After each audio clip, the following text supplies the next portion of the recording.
nurse who has joined us as an interim People and OD Director. Thank you. I don't think we have any apologies for absence this morning. Are there any declarations of interest? I'll take that as a no. People are nodding at me. Thank you. So I turn to the minutes of the meeting held on the 29th of September. And we'll look for points of accuracy first. So page 1, page 2, page 3, page 4, page 5, page 6, page 7,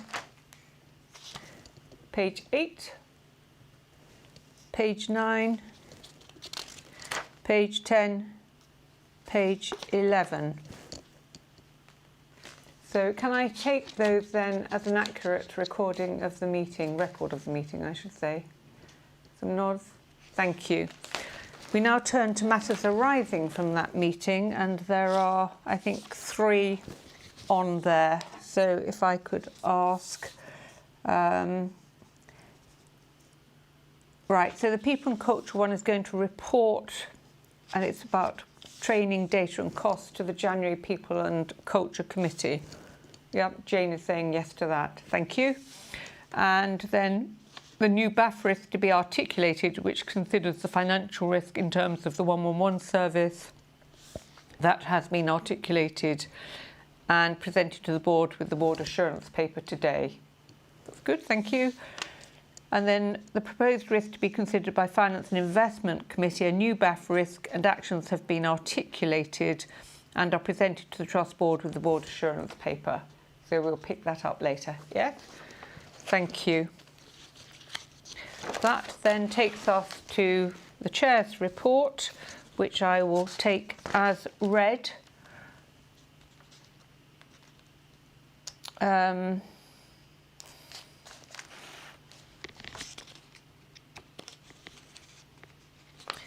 I think I just want to pick up here on the development session we had last month on culture and inclusivity, to remind people that we heard from the CQC on their new inspection regime, but we then had Amanda Oates from Merseycare talking about a just and learning culture, and I think the executive are picking up on that in their work going forward in their style and approach. Is that right, Garrett? Yes, he's nodding at me. Good. Yes. And also John and Mishi on inclusive leadership, which I think we all found both of those sessions inspiring, but gives the focus for the work going forward that we'll be hearing about.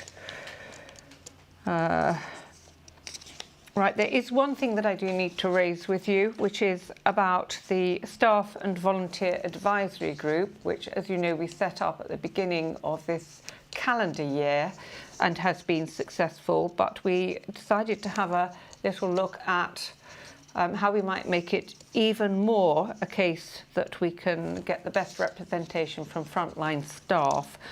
And we met, Simon and I met with the leads of all of the diverse groups to take counsel from them of how they best got membership and how it would work. So our proposal going forward is that we will alternately meet with that core group, including Wellbeing, Freedom to Speak Up, and our Associate Director of Culture and Diversity when they're in post, to get a more understanding of the concerns of those groups, and then the next month to meet with staff representatives that are being sourced from frontline staff. And we wanted, that is a change to what the paper said in January.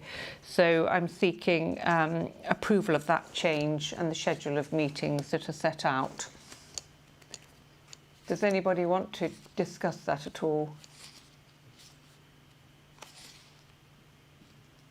I should add that there were some concerns raised by staff side who seemed to think it was a new group, which it isn't, and seemed to think we were trying to replicate them. This group distinctly is not staff representation in a formal sense, does not impact on the partnership agreement, and neither does it interfere with management. It is part of our golden thread, and we'll work in concert with Garrett's group that he's forming under the Associate Director. So I just wanted to bring that to your attention. Does anybody want to comment on that, or are we content?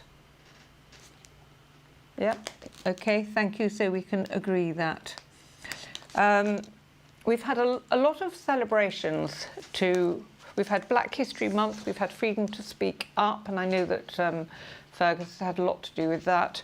And this week we have Islamophobia Week, and we also have just had bullying and harassment. They're all aspects to do with how we improve the culture of our organisation. So I hope you will all take the opportunity of getting involved as and when these things occur.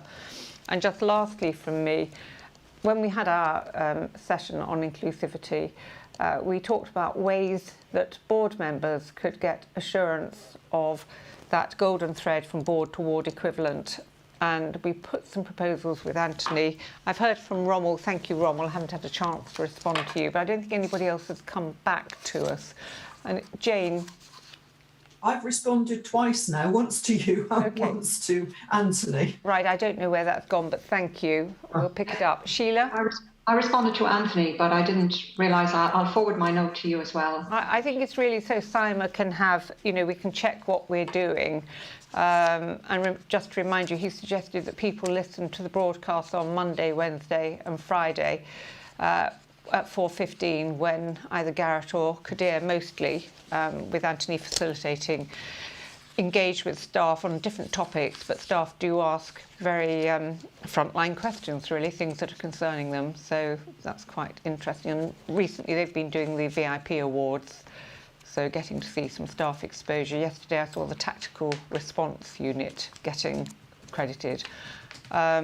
He suggested that we could, if we let him know, they will do some hospital ramp visits for us. He'll take a video laptop along and we can talk to crews, but that has to be done, by organisation. And Anthony has given us the dates of all of the subgroups of LGBT and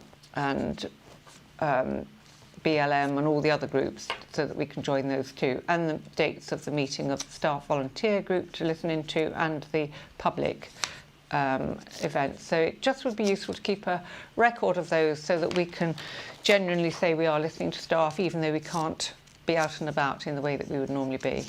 So thank you. Okay, I think that then takes us to the report from the Chief Executive, Garrett. Thank you, Heather. Morning, everybody.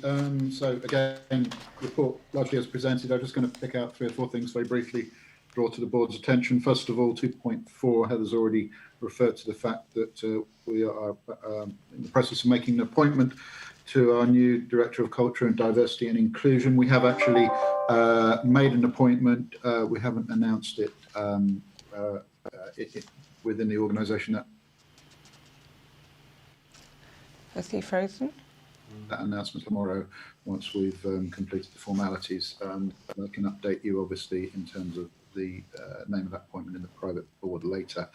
On 2.6, just draw the board's attention to the progress that we're making around modernising our ambulance operations, obviously building on the estates vision that we launched last year to replace, eventually, most of our old operational ambulance estate, some of which dates back literally to Victorian times, and the progress we're making with the development of the first prototype ambulance deployment centre, which again we will be talking about the commercials of in the private board session, but I thought appropriate just to draw the public board's attention to the fact that that work is now moving forward swiftly, and we are engaging with staff across the organisation in relation to that.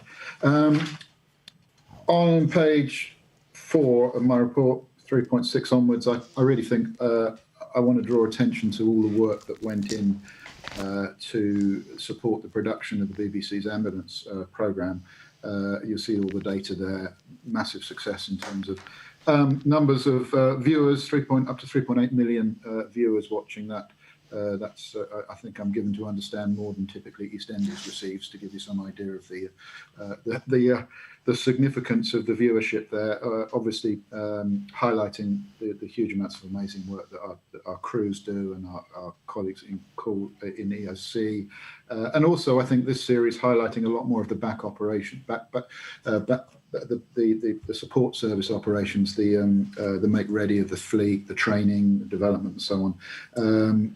So really just wanted to pay tribute to the huge amount of work that goes on from the communications team through to all of the operational support function. It takes about a year to go from probably 18 months really to go from the initial concept of making one of these series through to it being shown on the television. Had a massive impact on interest in the organisation from the point of view of people looking on our website and Twitter pages and expressing interest in potentially working for us, which is obviously good, and also highlights very much the nature of the work we do to the wider public and allows us to focus on many of the key issues, some of which are elsewhere in my report, around continuing issues we have around physical and verbal abuse of our staff, the amazing work that we're doing to develop some of our pioneer services, for instance, the mental health car and so on, and allow us to focus on issues like that in the wider media.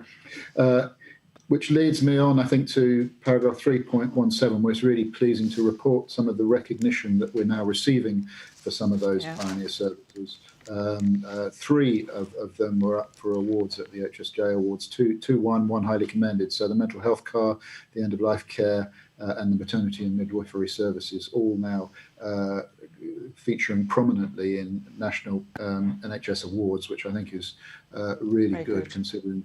We took them from an original concept and pilot and setting out in our strategy now to delivering on the ground.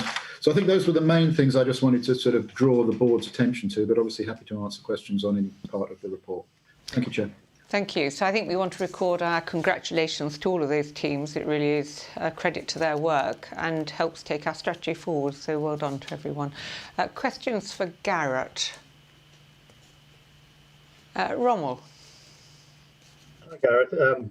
Just wanted to pick up one item. I think it's in your section 4.2 on patient complaints. It's good to see this information, and I just wanted to understand in terms of the highest area theme of complaint, conduct and behaviour, 37%, and also with respect to the health service ombudsman working on a new complaint standard.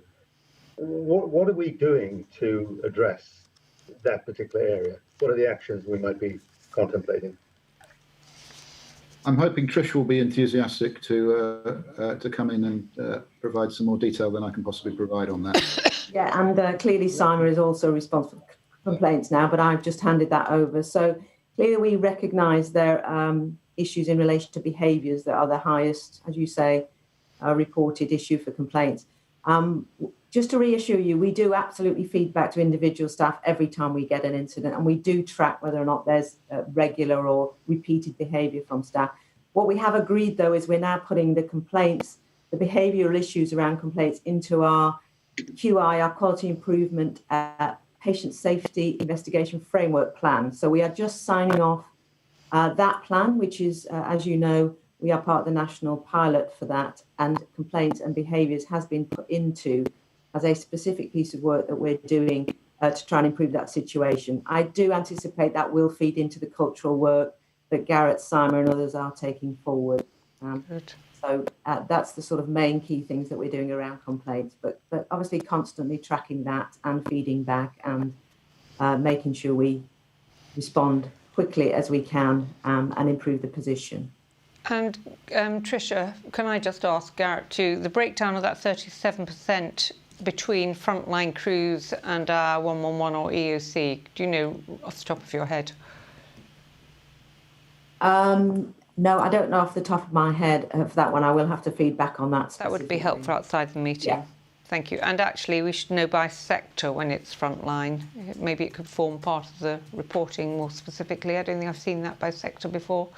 Just yes, that can be put into the report. Thank you. Anybody else want to pick up?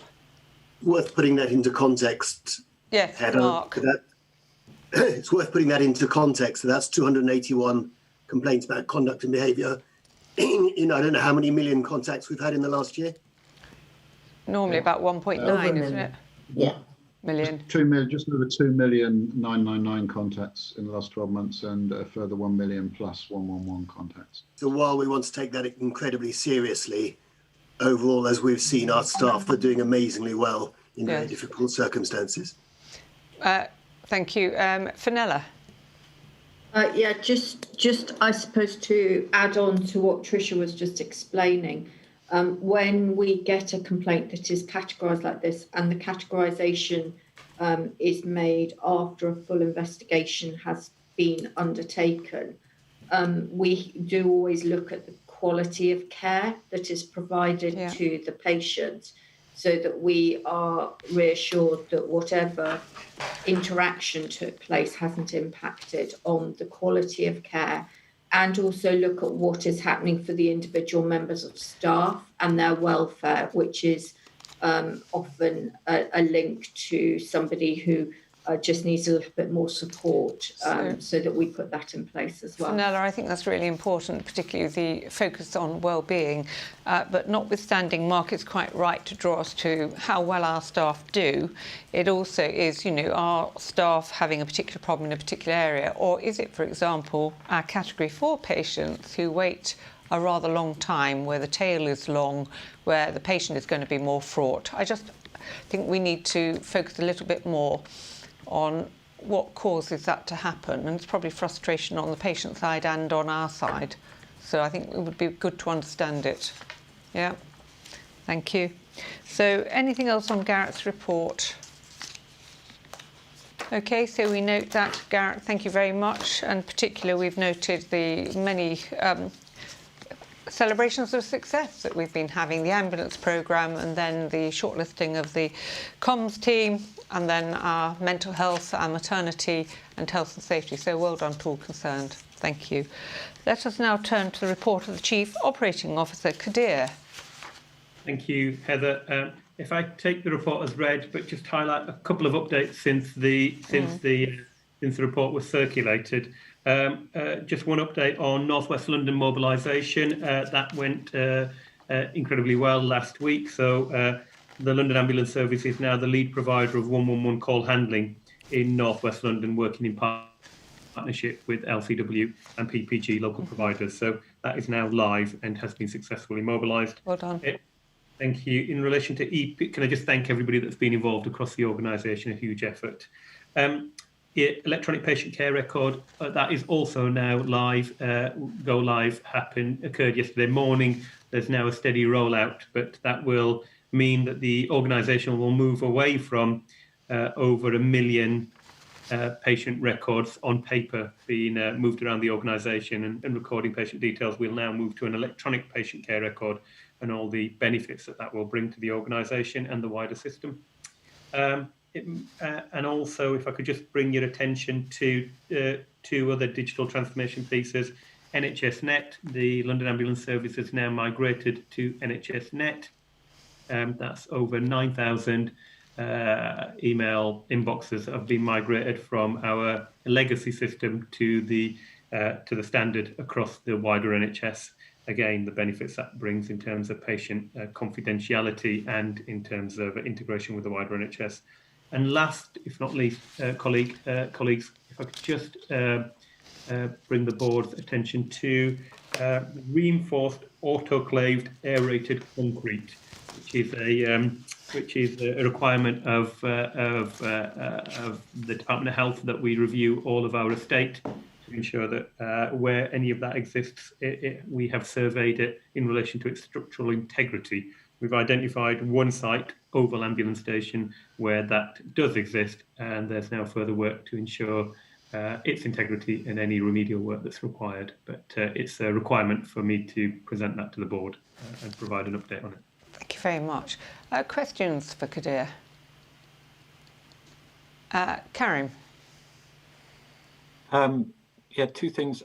First of all, congratulations on all of the digital stuff, but especially EPCR, which I think will be game-changing for the service and the wider NHS in London. I wanted to just ask about the performance standards. The times are gradually creeping up, and I see the Cat 4 90 percentile one is now not in line. We had talked about before maintaining sufficient capacity within the service so that we didn't dip into reds, and especially as we go into winter. And I just wondered what you thought about those. Thank you, Karim. I think it's a fair challenge. So we have seen activity. Two things. We have seen activity since September steadily increase back to levels that we would expect for this time of year. And during wave 2 and the second lockdown, we have not seen a drop in the level of activity that we saw during wave 1. We're maintaining strong operational resilience and strong levels of operational performance, but it's fair to say that I think in September the compounding factor there was the return to schools and the levels of activity that we saw peak during September, which had a slight impact on our Cat 4 response times. That I can confirm that we delivered the standard for October, and at the moment I think we're on track to deliver it for November. So there was a little bit of activity beyond what we'd forecast in September that perhaps that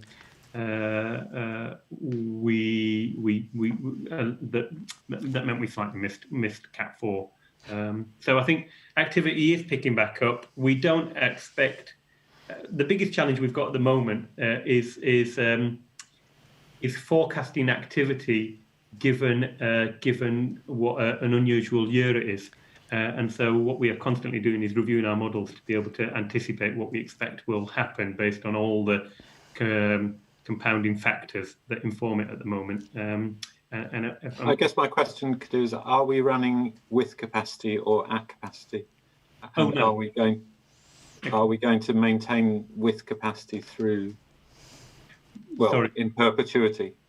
Sorry, Karim. Yes, the ambition for us is to deliver operational performance standards every day consistently, and that is what we are planning, and that's what we're resourced. That's what our resource planning is looking to achieve, and not to do it at capacity, but to do it comfortably within capacity. So, for example, our Category 2 response national standard is 18 minutes. The objective is to ensure that we deliver the standard and plan our resources to deliver it at circa 16 minutes wherever possible on a daily basis, thereby providing us a cushion for any unexpected demand. Karen, before you ask your supplementaries, can I just pursue Category 4 again? Because surely those are the patients that we should be working with the system on pathways for. They're likely to be the care homes, the elderly, fallers. So what are we doing to ensure that we have less people that get into that situation? Heather, just before we move on to that, can I just clarify, because I don't very clear. I mean, in answer to Karen's question, this isn't a question of running at capacity. This is a question about balancing the available capacity with demand. And the difficult bit that Kadir's trying to explain is predicting the demand. We're not running at capacity. It's whether we put the right amount of capacity out there relative to the demand we're expecting. And that's the bit that's difficult to predict. It's not a question of us running short of resources. Okay.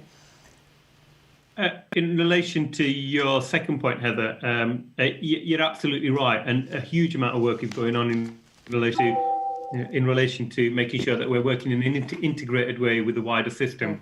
I think 111 first, or think 111 is a key element of that, which is through 111 services and 999 services being able to directly book into downstream services, be them primary, community or secondary care, to avoid patients waiting unnecessarily for low acuity but no less important care. Okay, I think Karen, back to you. You had supplementaries? No? You're done? Okay. Anybody? Yes, Amit. Thank you, Chair. Kadir, on page 9 of your report, you talked about the new PPE strategy that NHS England had launched and that the management team were just working through the impact on LAS. Given we're in COVID in wave 2, it'd be useful just to understand a little bit more about what you think that means for us and whether there are any emerging risks around PPE. Thank you, Karen. So it was something that we were, that I was slightly concerned about, and the team were, because during the first wave, we led a lot of, well, we did. We procured our own PPE, managed it as an organisation, and ultimately supported some of our partners in relation to the supply of PPE. As the wider service has geared up, there's now quite a strong governance arrangement and supply chain in relation to PPE across the NHS, and we procure all of our PPE now via North West London colleagues and through the national PPE supply chain process. We've not encountered any issues actually, and it's been reassuringly well provisioned, I suppose is the point. So so we continue to work through that route. It's also a much more efficient way for us collectively to purchase and provide PPE. So it's been positive as an experience. Any other questions for Kadir? Sheila. Thank you, Chair. Kadir, on the top of page 7 on your report, you reference the 35 third-year paramedic students who've successfully completed their training, but then you also add that there are some challenges within clinical education and standards to schedule further training at weekends. Can you say a little bit more about that? Has that issue been resolved? What are the implications of it if it cannot be resolved, or what are the workarounds? Thank you, Sheila. It has been resolved. The challenge is, I think the biggest challenge at the moment is just working within the context of COVID and being able to ensure that our training facilities are COVID compliant, that we're implementing social distancing, etc., etc. So we've got up to 70 third-year students that we could train.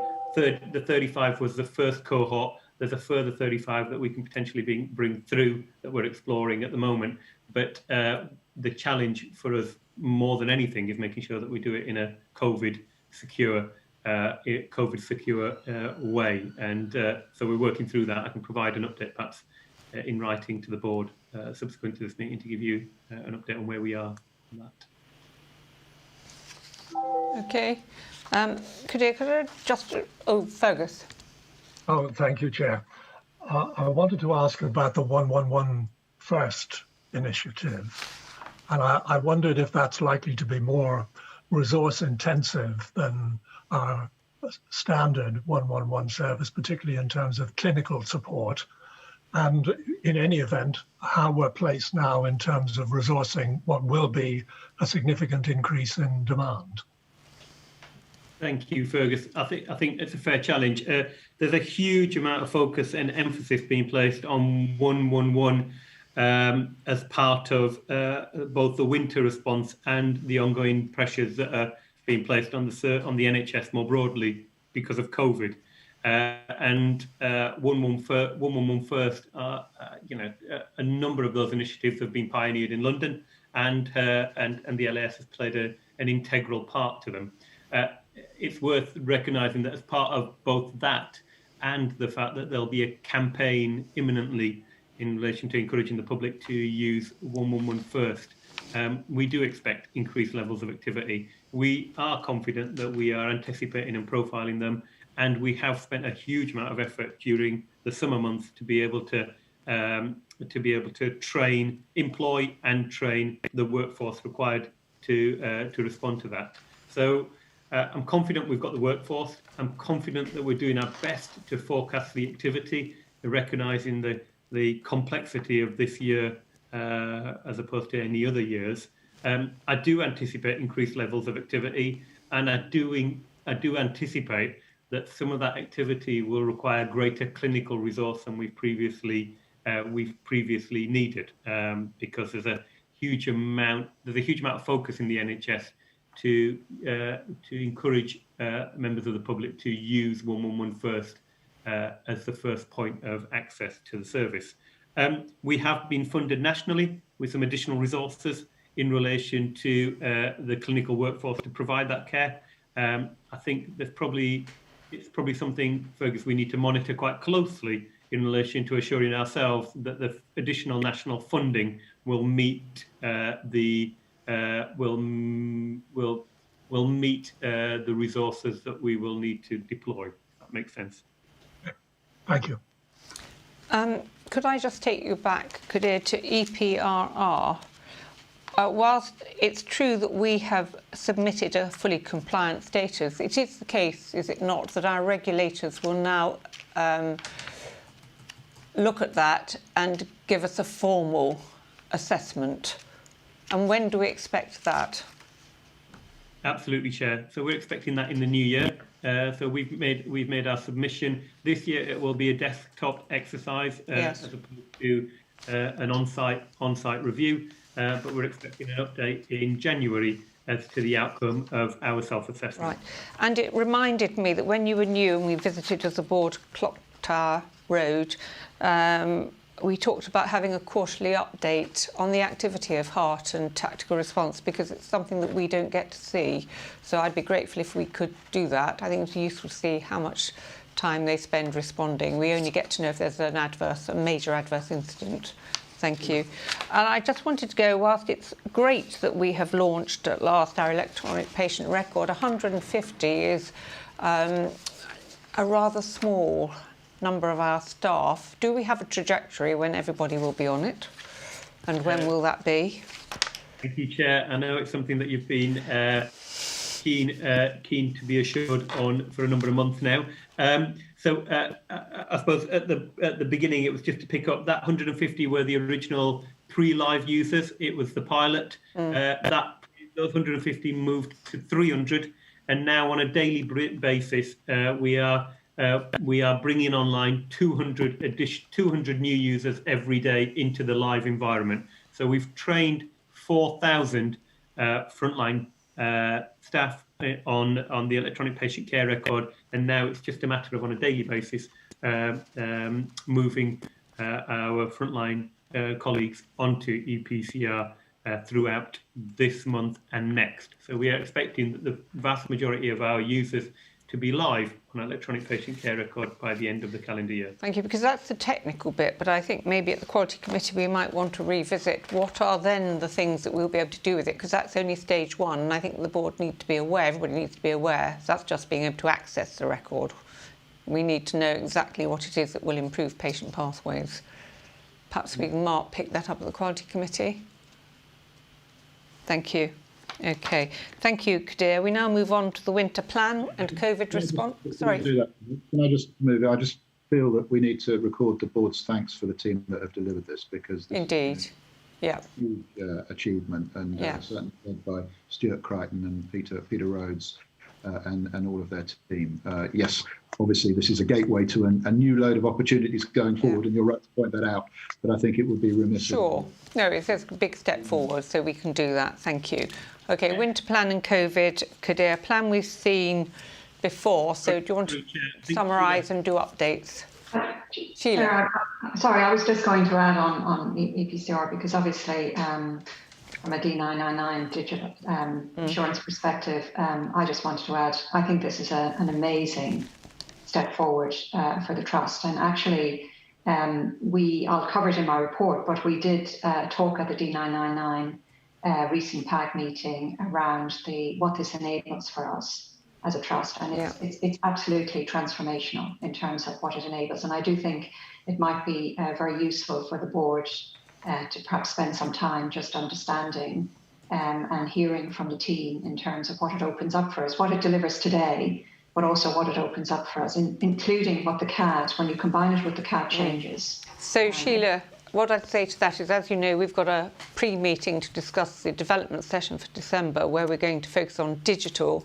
I know Garrett is keen that we focus on non-clinical care digital, but perhaps we could spend a short amount of time doing that at the beginning to see where that takes us clinically, because it will inform the ambulance modernisation programme in terms of delivery of care. Would that be all right, Garrett?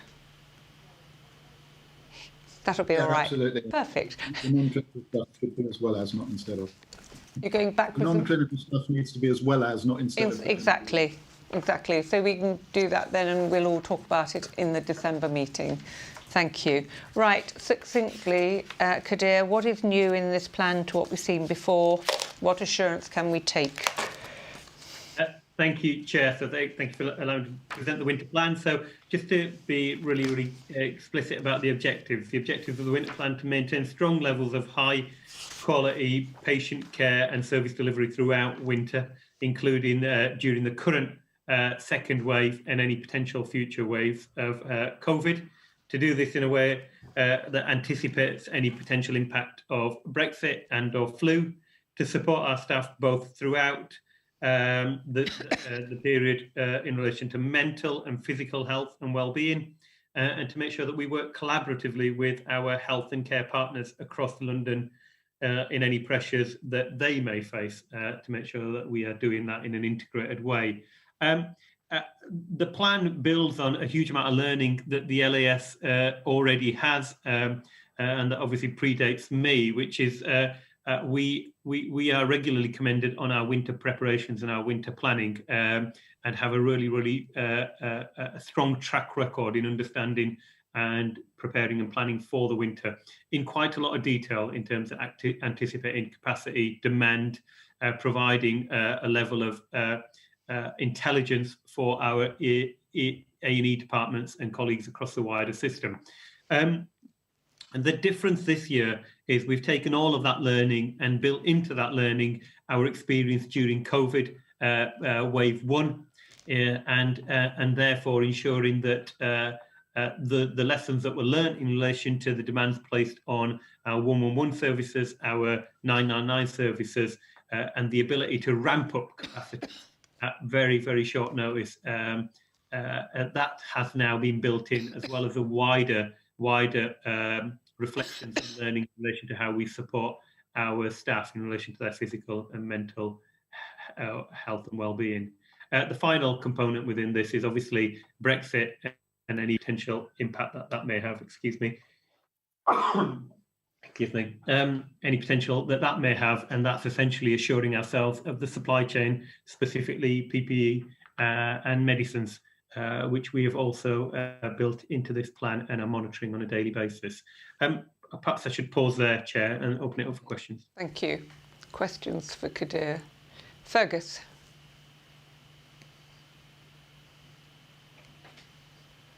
Thank you, Chair.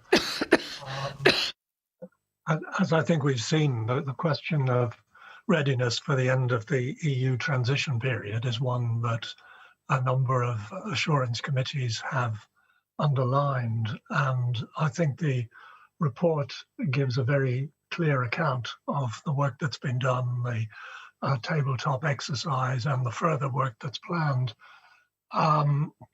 2 points really. One, there's reference to 4 key suppliers holding 3 months worth of stock, but presumably there are many other suppliers, so I'm not sure what the position would be there.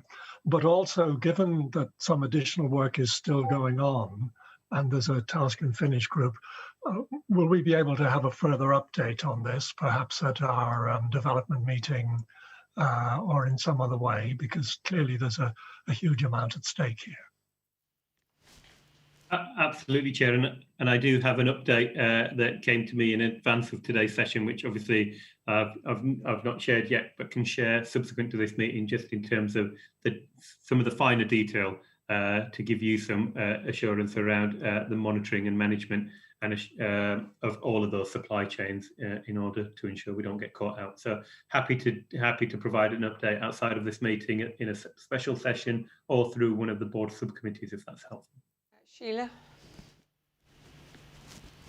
Sorry, no, I was just going to add that, to what Fergus said, I mean, this came up with the LIC as well, and it's actually one of my points for escalation to the board, because I do think having more visibility is going to be important. And it's not just about stock levels, but as you quite rightly point out, Kadir, it's about the entire supply chain and where we might have some unintended consequences for some supplier who perhaps isn't as prepared as we think they are. And it's just really trying to understand that. What are the, it's a risk-based approach, obviously, but what are those critical areas and have we got line of sight to them? I don't think we've seen that report you mentioned. So I think it'd be really helpful to get an update. I think perhaps the timing of that update ought to be just after mid-week next week, because if the media is correct, there'll be some announcement, if not the end of this week, next week, which will inform that. And I just wanted to ask, and Kim will be on the call, you may want to pop in here, are we sure we have all staffing issues covered that may be, consequential from whatever is agreed? So, Kim, happy to... Kim, hello, Kim. Happy to happy to start and then hand over to yourself, Kim. Our main challenge in relation to staffing will be if there was no deal, if there were some challenges in relation to congestion in Kent, then the only concern we have in relation to staffing at the moment is ability to be able to get into work and any associated delays with that. So that's where we've been doing our assurance. But Kim, welcome your views. Thank you. Kim, anything to add? I know just to explain, Kim is from an ambulance trust, so West Midlands, so is well versed in our world and these issues. So do you have anything you're concerned about to do with Brexit for staff? No, not. I think all the plans are in place. I think there's been a lot of discussion around ensuring that we've got a workforce that is meeting all the workforce plans, that staff are well supported, and as Kadir said, around the logistics of actually arriving at work and being able to operate, but also through the COVID work, people now can work much more agilely, with a lot more agile working, much more flexibility around, particularly around the support and corporate functions to support that area. So no immediate risks have been identified. Thank you. Jane, did you want to come in, or are you happy, content? No, we looked at this quite some time ago at the People Committee when we were particularly looking around resource from a staffing perspective, and we were comfortable that that had been addressed. And I would agree with Kadir and Kim that it's probably more about getting people to work rather than about resource. Okay, thank you. Are there any other questions? Because as usual, I have a couple. Sheila. Sorry, I just wanted to pick up on, we talked about the good work we've been doing to roll out EPCR. So Kadir, just in terms of winter planning, are there any sort of special arrangements we need to make? Because obviously everybody will be using the new EPCR process, and does that add extra burden? Do we need to add some extra capacity? What's the thinking around that? I didn't see anything mentioned in the winter plan. I think, Sheila, it feeds into and it connects to Karim's point earlier. We are at the moment looking from the outside in. There's a potential to argue that we're over-resourced at the moment in relation to the level of patient-facing resource we have on the road versus some of our response times, because our response times are incredibly healthy.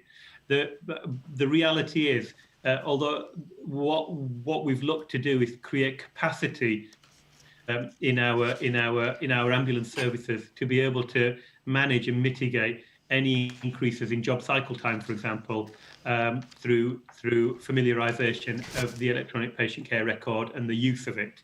Similarly, I know this is broadening it out slightly, but similarly in relation to flu vaccination or staff surveys. So there's a number of initiatives and expectations that we currently have of our patient-facing colleagues.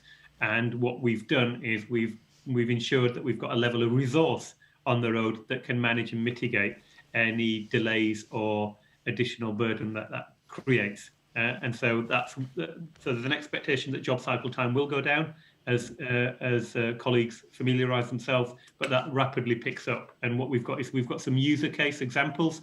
So the first time an individual used it, it took them 15 minutes longer than completing a PRF, a paper-based patient referral form. By the second day, that had got down to 2 minutes, and by the third day, they were using it as quickly as they may complete a paper patient referral form. So we've built that into the resources that we've currently got mobilised in order to manage and mitigate any impact around familiarisation. Does that make sense? Yeah, I think that's good to hear. Yeah. Yep. Can I just... Are you content, Sheila? Yes, yeah, no, thank you. Because I think it's natural we can expect that there will be delays, extra pressure, etc., particularly in stressful situations. So I think as long as we've built in and we've understood that, I think that's good. I think I heard on one of the Facebook Lives, that, or maybe a Stuart blog somewhere, that if people are particularly stressed, revert to paper, it's fine. And I think that's the safety net. If they're feeling, it's going to be terribly slow and they're under pressure, just do paper, as long as we capture it. Is that right, Kadir? Absolutely, Chair. Paper is always there as backup. And I think, just building on Garrett's point, I'm incredibly proud of the way we've provided support to our patient-facing colleagues, because it's been incredibly inclusive, incredibly supportive, incredibly understanding that everybody is particularly comfortable with using digital technology in this way, and it may take a little bit of time for colleagues to become comfortable with it. And that is what Stuart has led, isn't it? That approach, a style of leadership which we want to encourage. Thank you. Could I just ask about the forecasts? I mean, clearly when you did this, you didn't know about what we now potentially know, which is sometime between the 22nd and 28th, we will probably have everybody going mad, because there's going to be an opening up of the tiers. And then the result of that will probably be sometime in January, we're going to have a surge of COVID. Do you feel that the numbers here adequately reflect that, or do they need revisiting in the light of this? And it really goes back to knowing what resource we need to put on and have we got it? I think that's right. So just to assure the board, we meet every Tuesday morning to review the activity versus plan for the previous week, and to review the forecast and the plan for the subsequent 2 weeks. So the forecast is genuinely live. And although you see something in this document that is static, because it's a point in time, it's regularly reviewed. And you're absolutely right. Given the announcements yesterday and the pending announcements in relation to Christmas, etc., we will have to review this. A similar example is yesterday we were alerted to what the 111 first campaign will look like and when it will be launched, etc. That feeds into. Thank you. Just final point, Chair. Garrett challenges me regularly on weather, and we need to constantly review the forecasts and build that in, and to ensure that we are understanding that too. Yes, a perfect storm would be snow and lots of fractures, along with COVID, and of course flu might still come. So important on our flu vaccination programme. But what you're asking us to do is to take assurance on the plan submitted. So can I ask our board members assured that we have an active plan that covers all bases insofar as it's possible to know, is what I'd add to that. Yes? Getting a lot of nods around the room. No dissenters? No. So on the basis that you assure us it's keeping live and will update us, Kadir, we're assured now. We've seen it a few times. Thank you. That moves us on then to the integrated performance report and the individual areas. So, Lorraine, did you want to introduce that before we go to the areas, or are you content for us to go to the areas? No, Chair, I think we'll just move straight into it, Chair. Perfect. Thank you very much. So, first of all, it takes us then to the Quality and Clinical Care report. So I think that goes first to, where have you gone? Tricia, with the lovely window. Is that your garden, or is that an art? Yes, this is North Yorkshire. It looks beautiful. We'll all be visiting you as soon as we can. Invite's welcome. Thank you. Right. Okay, so I will take the report as read. I just wanted to pick up on a few things that link into the discussions we've just had in relation to when we see that variation in demand, and we clearly see that seasonal variation in demand, which then shows a similar pattern across incidents. To give you reassurance, we are continuing the work we did during COVID, which is our daily review of any delays over the 90th centile, to look at any patients who may have required emergency care. So in the categories of chest pain, potential strokes or traumas, we look at those on a daily basis, and Fenella's team are also monitoring that closely. We currently haven't had any SIs from that review. Clearly, it's not an experience we want our patients to have, because clearly they're waiting longer. But just to give you assurance that we haven't had any SIs currently when we're looking at that piece of work. And what we're seeing at the moment, and we discussed it at the Quality Committee, is an increase in delays over the shift handover. So again, we are looking at that. We look at those delays in the same way, but there are pieces of work going on in Kadir's area with the ops teams around trialing end of shift, looking at the rotating the shift patterns to try and eliminate that, and looking clearly at the availability of resources over that time period. Just another couple of things I want to raise. Clearly, this links to electronic patient care records. As you know, we had some incidents and SIs in a coroner's case which linked into Mental Capacity Act. We have now developed the programme so that we can deliver that electronically through MS Teams and through e-learning. We clearly couldn't do that during COVID because of the social distancing rules. And one of the things that we have worked with Stuart and the EPCR team on is making sure that we have an MCA form that actually triggers and that staff actually complete and assess patients' Mental Capacity Act. So that's already beginning to show the advantages we've got around EPCR. I think for us as a directorate, and you'll see in the report, our main focus is building the quality assurance and quality improvement frameworks as we grow our services, particularly focusing on North West London at the moment, working with Kadir and his team to make sure we get all our quality assurance processes in place. And clearly transitioning myself out and the new person in to make sure we have all the resources available to have a smooth transition into that. So they're the only things I wanted to highlight. I'm happy to take questions on the report. Thank you. Any questions for Tricia Fergus and then Amit? Thank you, Chair. Thank you, Tricia, for a very clear report. I wanted to refer to the point 7 on the gap analysis into the East of England recent inspection. I think it was very well worthwhile doing that and establishing where we stood in comparison, because clearly there were some very significant issues there around discrimination, bullying and sexual harassment. I just wanted to add the thought that as we later on in this meeting we'll talk about culture and so on, it will be worth looking more deeply into some of those areas to make sure that we're doing as much as we can to avoid the same sort of criticism and the same sort of issues as that East of England report. Yeah, absolutely agree. And as you say, it's why we did the gap analysis. I do want to comment on that. Clearly, we have similar sort of issues in terms of our senior leadership in HR. We've taken an action now. We have Kim here to give us that stability while we take that forward. And I think importantly around the culture, yes, the difference I think is for London Ambulance Services, we know about it. We've commissioned work, we've made reports, we've got action plans. We acknowledge that we have work to do around our culture, and clearly Garrett and the chair are really taking that seriously and focusing on it. So yes, it is an area we will continue to really focus and monitor, but I think clearly we are in a different place to East of England.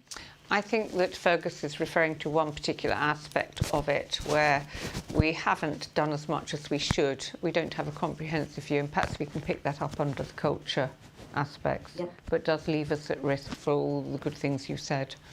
Yeah. Thank you.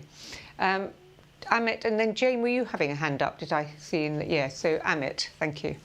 Thank you, Chair. Tricia, on page 2 of the report, you talk about patient outcomes for cardiac arrest.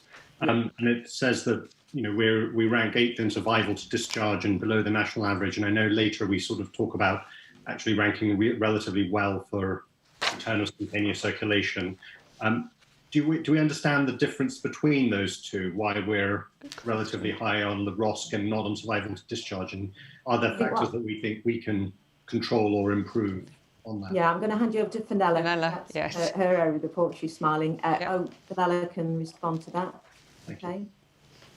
Fenella. Thank you, Amit. So obviously the clinical care that we provide for patients stops when we hand over the patient in the emergency departments. What we don't know is what the underlying cause of the cardiac arrest is very frequently, and it may be something which, although there is a brief return of spontaneous circulation which enables us to get a patient to definitive care, It may be that they have a further cardiac arrest, or the underlying condition means that it is an unsurvivable to discharge. So one of the really important pieces of work that we're doing, which I will come on to in my report, is around how we understand better what patients' underlying health conditions are so that we can provide the right care for them. Because I suppose you'd have to follow on to that to say, then why would our population be different to another ambulance trust population? They all have underlying. I think Karim wants to come in. Should we let him come in and then come back? Karim. Yeah, I think it's complex, actually, for all emergency care procedures, as you get better pre-hospitally, then hospitals have to catch up, if you like, and especially in areas where you have very short transport times, where you're getting to patients quickly, you often get to patients before they expire.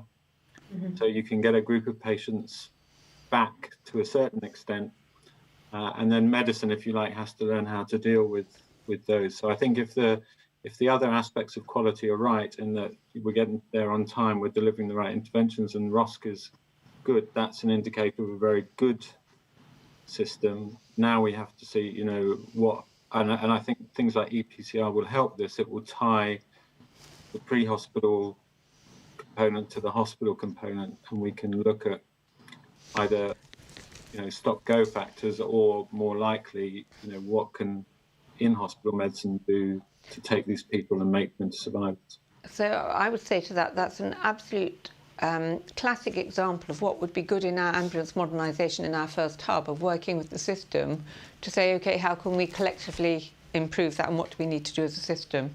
And I think we should pick a few for each, whatever's relevant to the geography we're in, be really helpful. Did you want to come back, Fenella? No, so just supporting that, a lot of the work that we're doing with the cardiac centres, so having direct access not only for patients who have got ST elevation, myocardial infarct, so having a heart attack but not gone into cardiac arrest, we are now able to convey patients who have had their heart go into an abnormal rhythm and then be resuscitated, and also patients who have gone into cardiac arrest and been resuscitated, or have got an ECG, so the tracing of the heart, that would suggest that they would benefit from going there directly. Good. And we are working very closely with all of the heart attack centres to be able to learn from pre-COVID and during COVID to expand those pathways, so we get people to the right place first time. I think that's really important, and well done, and it's a good thing to note. Thank you. Great. Tricia, back to, Jane, beg your pardon. Thanks, Heather. Two points from the integrated performance report, and you mentioned one of them, Tricia, in your report. Firstly, about PDR compliance, I would say that that's nothing like where we would want it to be. We discussed this back in the summer at People Committee, and Kadir's nodding, he'll remember that, and I think Tricia, you will as well. Yeah. And that we were assured at that point that we were absolutely going to get back into doing PDRs. But I'm disappointed that we don't seem to have made the progress that we've made. That's my first question. And my second question is, Tricia, I wonder whether you can give us an update on where we are with body-worn cameras, just in terms of looking at the violence and aggression stats. Shall we divide those in two? I think Kadir wanted to come in on the first, which is important, PDRs. I just wanted to acknowledge mea culpa. Jane's absolutely right. She asked us to look at reviewing and increasing the levels of compliance around PDRs.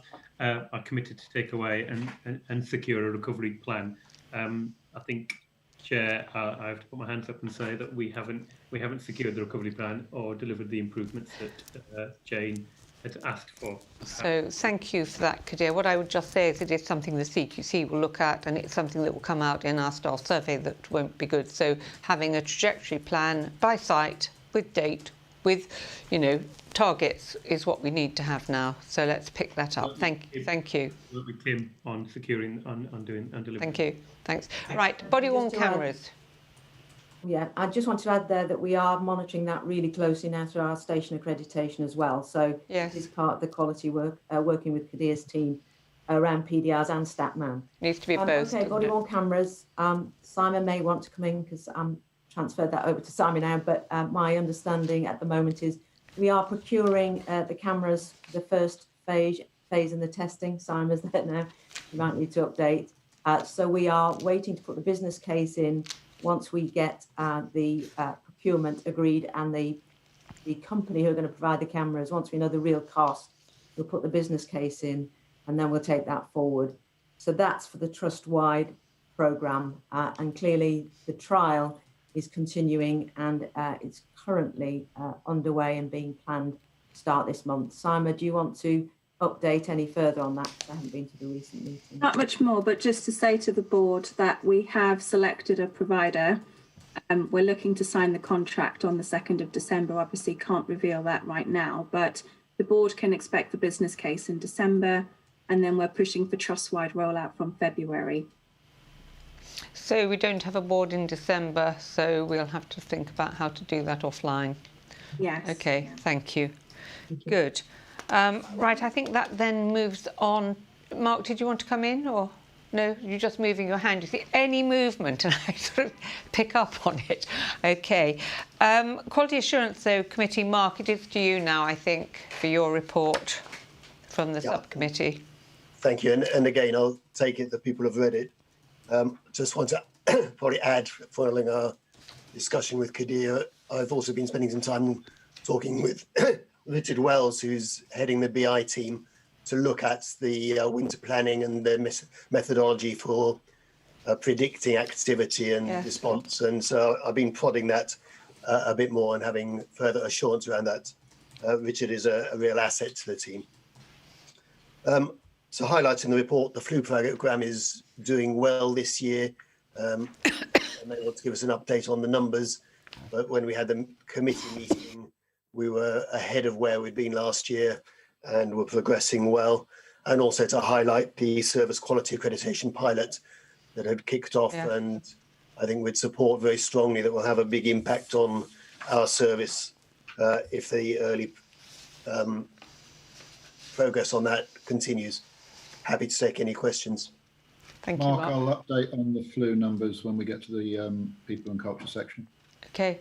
Any more to say on the accreditation process? Because it is quite an exciting thing to be doing and will be part of our assurance. I'm sure CQC would like to look at that too.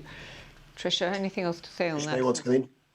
Who, sorry? Just to say we are launching it tomorrow with all our commissioners. STPs are all involved in working with us to assess the progress of that so far. It's really getting some positive feedback, and other ambulance services are now contacting us to try and take it forward in their areas. So yeah, really positive. We will be reporting back on the final trial in the Quality Assurance Committee in December and rolling it out hopefully from January.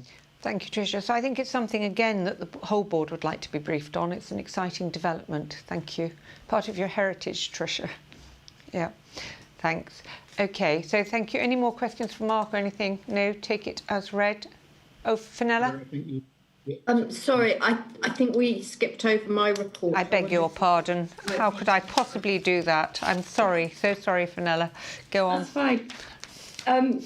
I think probably I've just highlighted a couple of things to the board. So the first one is the ongoing work, which builds on what we were talking about in Kadir's report around the collaborative work around pathways that are being developed to ensure that we provide the right patient for right care for patients in whatever condition in the right place.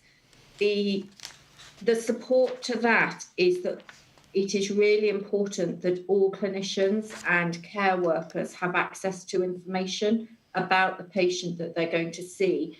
And so as part of the One London programme, digital programme, we are supporting the development of the London Care Shared Record, which will for the first time see information about health and care being brought together, which is going to enable us to be able to provide a much more holistic service and care package to those patients. Good. 3 of our senior clinicians have now completed the prescribing course. Colleagues will be aware that paramedics are not, by nature of their training, prescribers and have now gone through the prescribing course. That's gone very well, and we're now rolling that out across the next cohort of advanced paramedics to be able to ensure we can do that. And then the final thing you'll see, we, within the clinical directorate, have welcomed all of the senior clinicians, so the nurses, into the team. But we're also in the process of recruiting to 2 consultant paramedic posts, one for integrated patient care, the other for clinical transformation, so acting as a clinical sponsor with the transformation strategy team.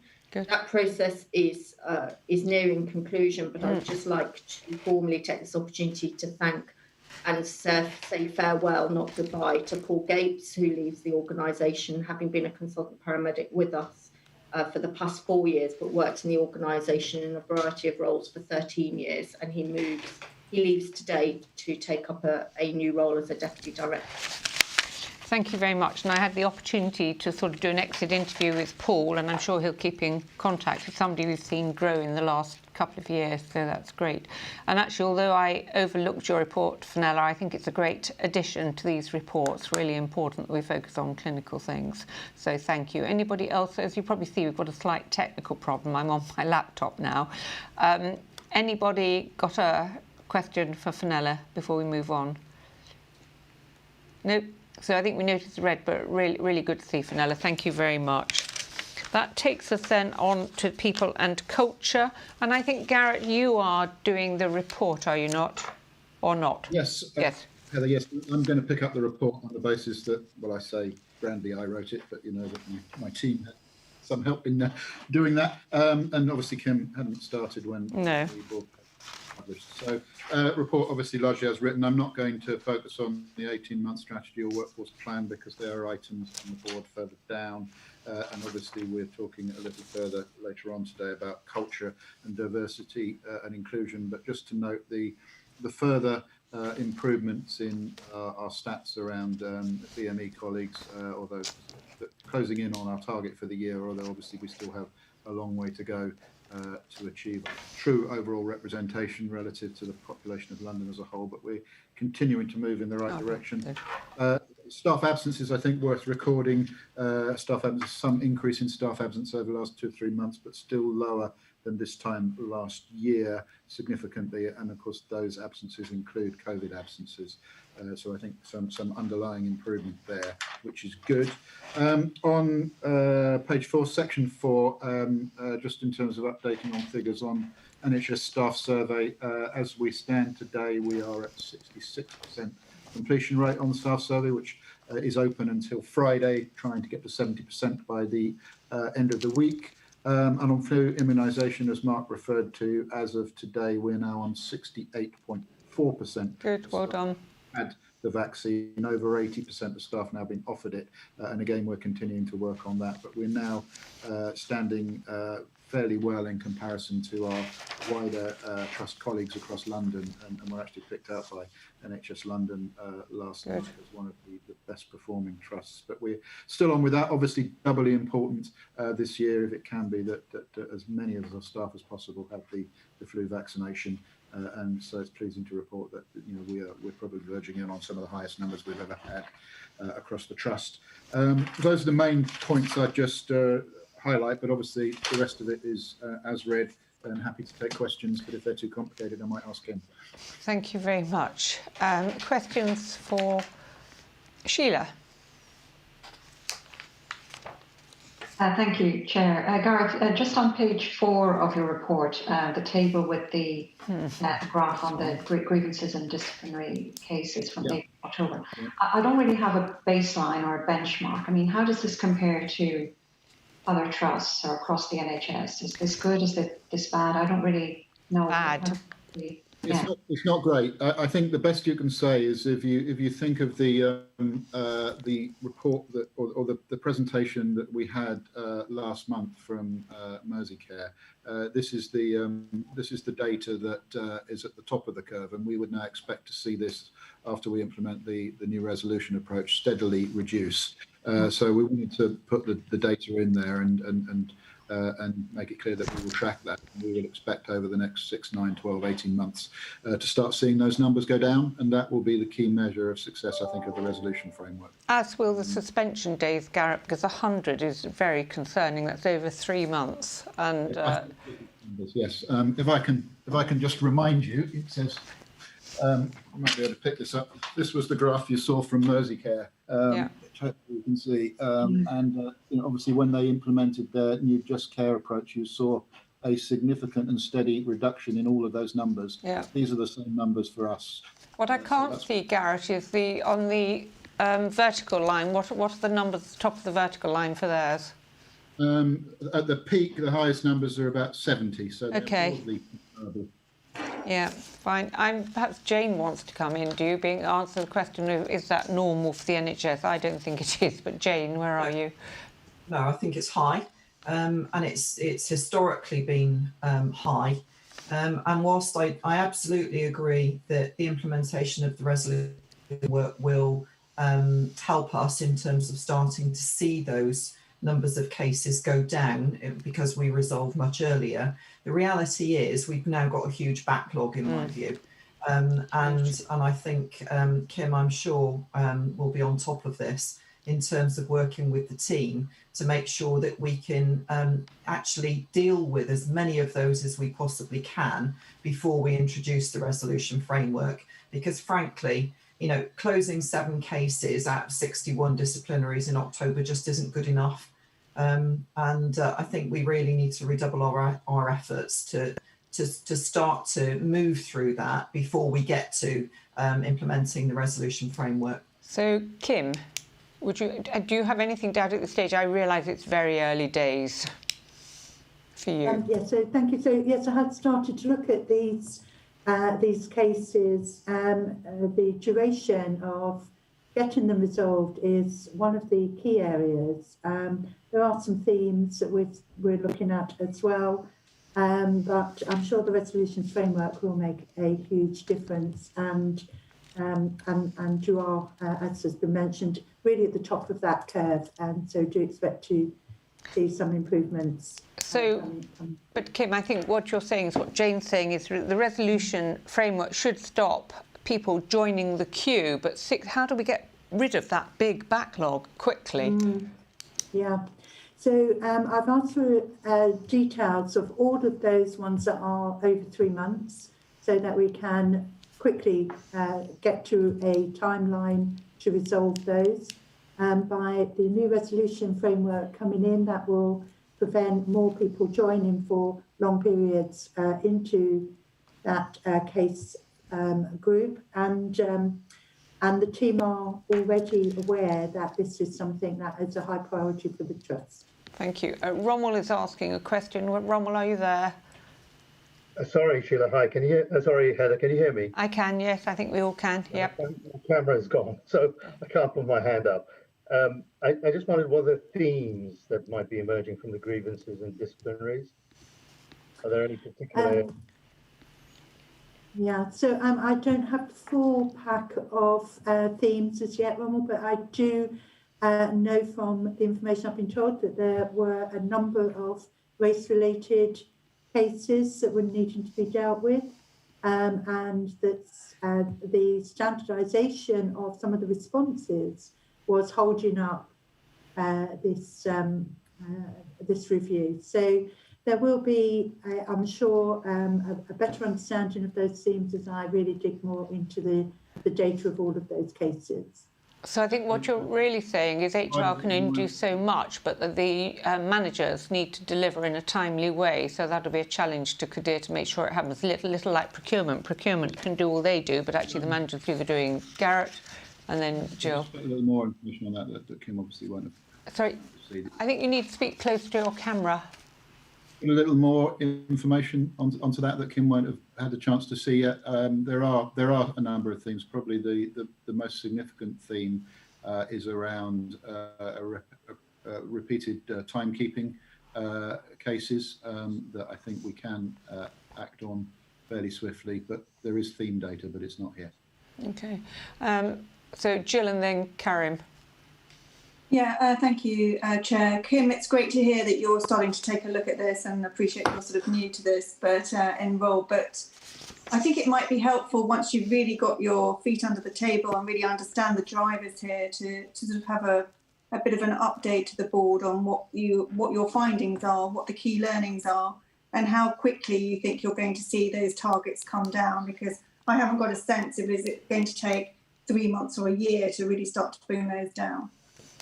So I think that would go to the People and Culture Committee. Culture Committee are very focused on. Yeah. And just to give you some sort of sense of timescale, the Liverpool experience was about 12 months before they saw those numbers go down to what might be described as a new normal. But I just, as a hypothesis, if a third of those cases are about consistently being late, question mark for 5 minutes, 10 minutes or an hour, surely they could be blitzed really quickly. Most of them are really multiple issues of lateness. They're not relatively minor issues of lateness, so they are significant issues. Well, I think what we need to say is that as a board, we don't expect those numbers to go up. We expect them to be done in a timely way, and that suspensions should come down to 14 days and then renewed for another 14 days if they need to, and dealt with within the month. And I think that's the challenge, Kim, isn't it? Because that would be best practice. Yeah? Yeah, definitely. Thank you. And I'm sure there's a lot of learning around what's happened and the way that it can be resolved going forward. So I do expect to see improvements in that area. Yeah, thank you. Karim? When we first discussed the resolution framework at the beginning of the year, and Tricia will know this better than I can remember it, there was a component of it that included, and I'm not using the right word, but essentially an amnesty for existing issues, especially ones that were race. Well, that were, you know, not above a certain threshold of severity, and and I'd be very concerned if this backlog prevented us bringing in the resolution framework, that they would have to be done in parallel or something, rather, you know, so that we don't keep having a backlog with them. I think that's a good point, Karim. I think, you know, we did look at an amnesty and we did review, and one of the reasons why I know a fair amount of the details because we went through every one painstakingly, and the conclusion was that in virtually all the cases there were significant issues to be addressed. It wasn't a question of being able to just sort of say, oh, forget about it, but it was more a question of how we deal with them and how we deal with them going forward, and how we quickly clear the backlog of cases that have taken too long to resolve. So they shouldn't have necessarily all been dealt with formally, but they should have been dealt with. Let's move then to Jane's report, shall we? Thank you. And yeah, completely agree, Karen. And you will know from PCC, we're moving on with the resolution frame that's been stopped or held up by this, but I do think we've got an opportunity to try and reduce the number now in a very concerted way. So just picking out a couple of things from my assurance report, you'll notice that we supported the reinstatement of the BAFRS, which we will come to later regarding the EU exit, and we proposed to the board the new BAFRS in respect of immunisation and vaccinations after some considerable discussion at the PCC. Two things which we've got later on the agenda here, the 18-month people plan and the workforce operational modelling and resourcing were presented. You've got them on, and we'll talk to those later. But I think that I feel very assured now that we have an 18-month people plan, which we've never had before, that there is something very clear, that it will be dynamic, and we will continue to update and to amend as we go through. But I think we now have got a plan which the team can start to work to. Indeed, also the workforce operational modelling and resourcing plan. The board should be aware that we congratulated Kadir and all the team at the People Committee for the tremendous work that they've done, because again, this is the first time we've ever seen a workforce plan taking shape in this way. Yes, it throws out some challenges for us. But at least we now can see, and we've got sight of where those challenges might be. You know, very pleased that we've got something that we can work with every time we meet now. We signed off the wellbeing strategy at the meeting as well, and Katie and the team have got a really ambitious delivery plan, which we talked about at the PCC, which will need some resource and some investment, and that's going into the business planning process. But most certainly there is a huge amount still to do, but again, a team that are really committed to delivering. Just pull out one piece around the NHS People Plan.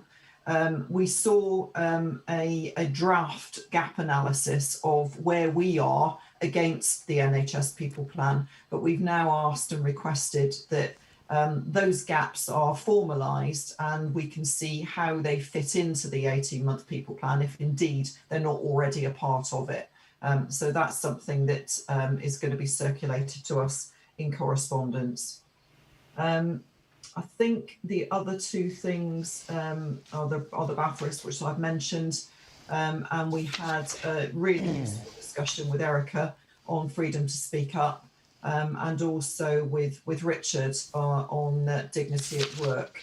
And I think we alluded to a couple of those bullying and harassment cases earlier, whereby Richard has now been offered some support to try and get those action plans underway in dealing with some of those specific cases that we know about. So we did receive assurance around those two things in particular. Thank you, Jane. Thank you very much. Any questions for Jane, or can we take that as read? I think we're taking that as read. Thank you very much, Jane. So that moves us on then to finance and audit. And can I just tell people we're now 15 minutes behind schedule. So whilst I don't want to miss anything important, could we try and be succinct, please? Thank you, Chair. So I will just take the report as read then. Just one or two updates. Clearly this marks the end of the half-year reporting period interim financial arrangements, which secured break-even, and we will be moving into reporting in the second half of the year against a block allocation. We've got on the agenda the update on the annual plan for approval, so I will leave my comments on that for that item. Just to say that in terms of the risk that we flagged to the plan, I can confirm that that has now been removed, because the contingency that we were this system plan is dependent upon has now been confirmed in terms of central funding. And the only other thing to say is that I've taken up the chair of the ACE National Ambulance Finance Directors Group as we move into a period of implementation of Carter, as that group sort of gets itself sort of refocused on overseeing the Carter variation report and implementation. So it's really just to note that. Happy to take questions. Thank you, and well done for that. Any questions for Lorraine? As you say, we've got the annual plan later to sign off. Okay, shall we move then to Fergus's report on that was tabled for you. The meeting was just last week. Thank you, Chair. I hope colleagues have had a chance to read it. And we will talk about the annual plan later in the meeting. I suppose the point I wanted to underline was the importance of having a framework for future planning.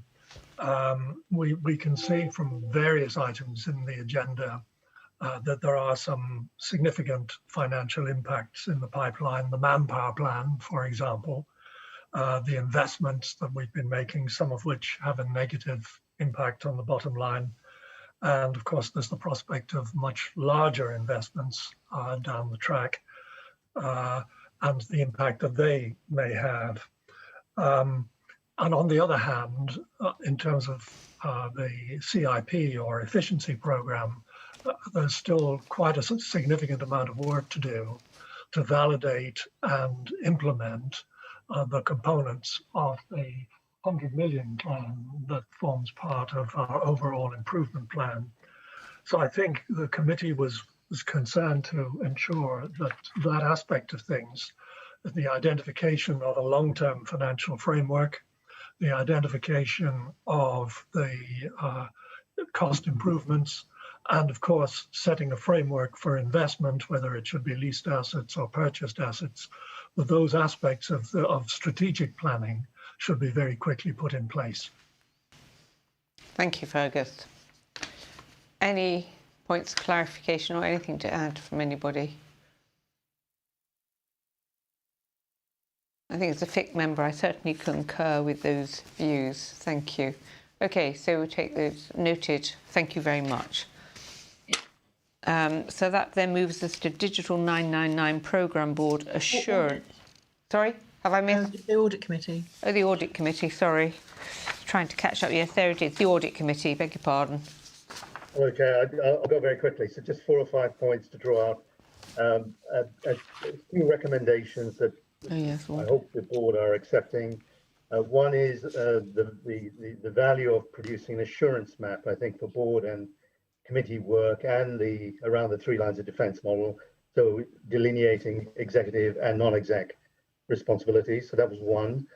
The second was we did have a look at well-led reviews, and I know we're going to come back to this, but there was a suggestion that, and that's what we're recommending, that we look at specialist consultancy firms to help and support well-led deep dives over a phased period of time.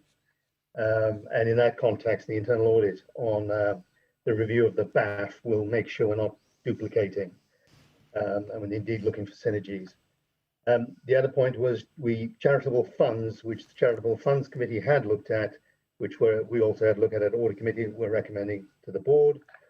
And to the earlier discussion on winter COVID, we had a look at business continuity and our EPRR plans. And in that context, to just support a lot of what Kadir put forward, I think there is a lot of good planning and lessons learned being looked at in the round. Having said that, in terms of EPRR, we did make some suggestions about additional assurance and indeed looking at some segregation of responsibilities at the executive level. Those are in the report.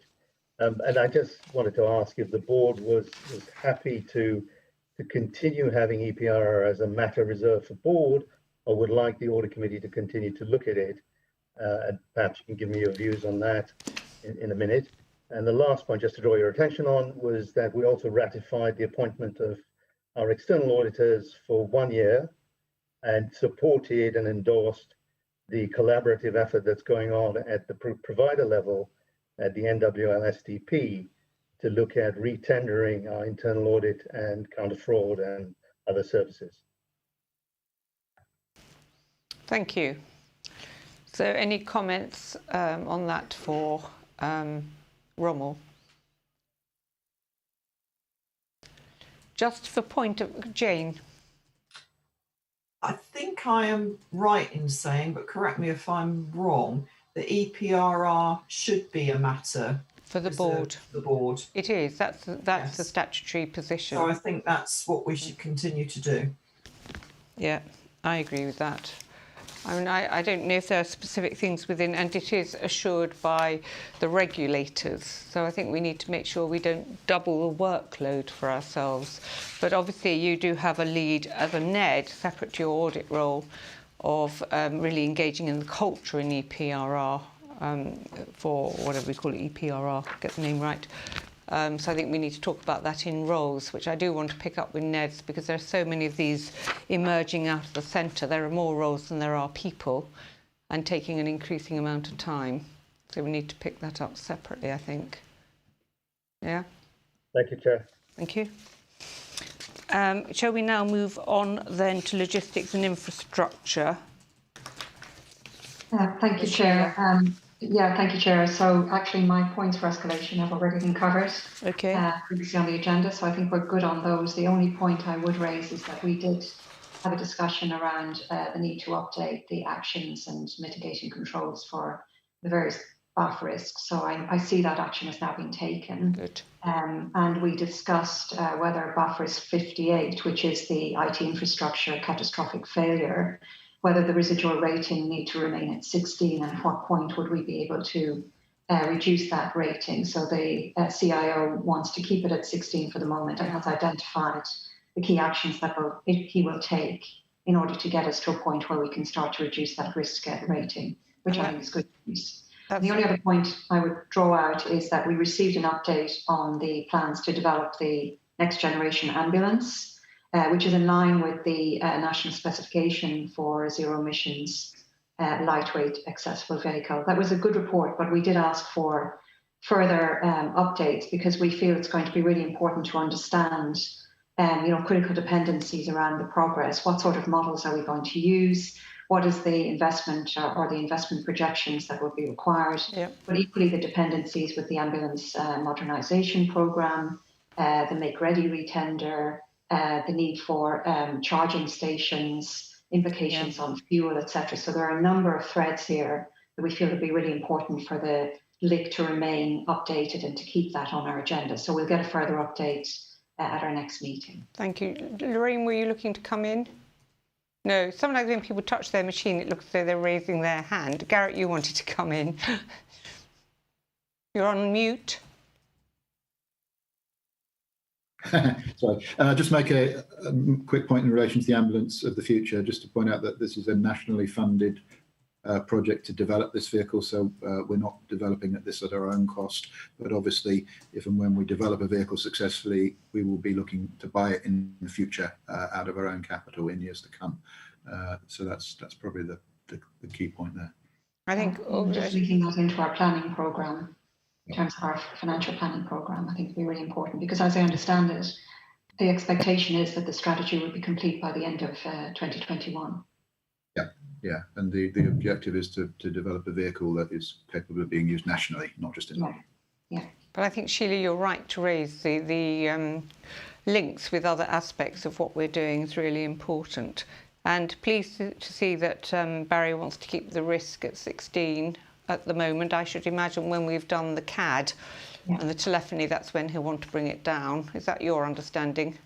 That's exactly right. And what we just asked was to make sure that those action items are included in the risk report because the risk report sort of looked like most of the actions had been completed, and therefore it's a little bit misleading. So I see that's now been updated, which is good news. That's good, and that will be good active use of the risk register and the BAF, so that's great. Thank you very much. Any more questions for Sheila? No. Okay, thank you. So that takes us on to the Digital 999 Programme Board Assurance. And Sheila, that's you again. Yeah, thank you, Chair. So I won't cover EPCR because we've covered that already, which is good news. So just focusing on the CAD. The CAD has suffered a slight delay, but we're going to catch up, so it's not a major issue. But that was largely due to the availability of our supplier to help us with the end-to-end workshops, which are really important because we're working with the EOC team to understand whether or not we can take CAD out of the box or whether we need to make some development changes to it. Now, the good news at the time of writing the report was that the feedback from the workshops that we've already conducted is that the EOC team are recommending process change as opposed to making development changes to CAD. So that de-risks the CAD deployment from a technical perspective. But I do want to call out that it does require then, as a consequence of that, greater emphasis and focus on management of change and on training because processes will need to be adjusted to account for the CAD deployment. So the team has that very much on their radar and very much something they're working on.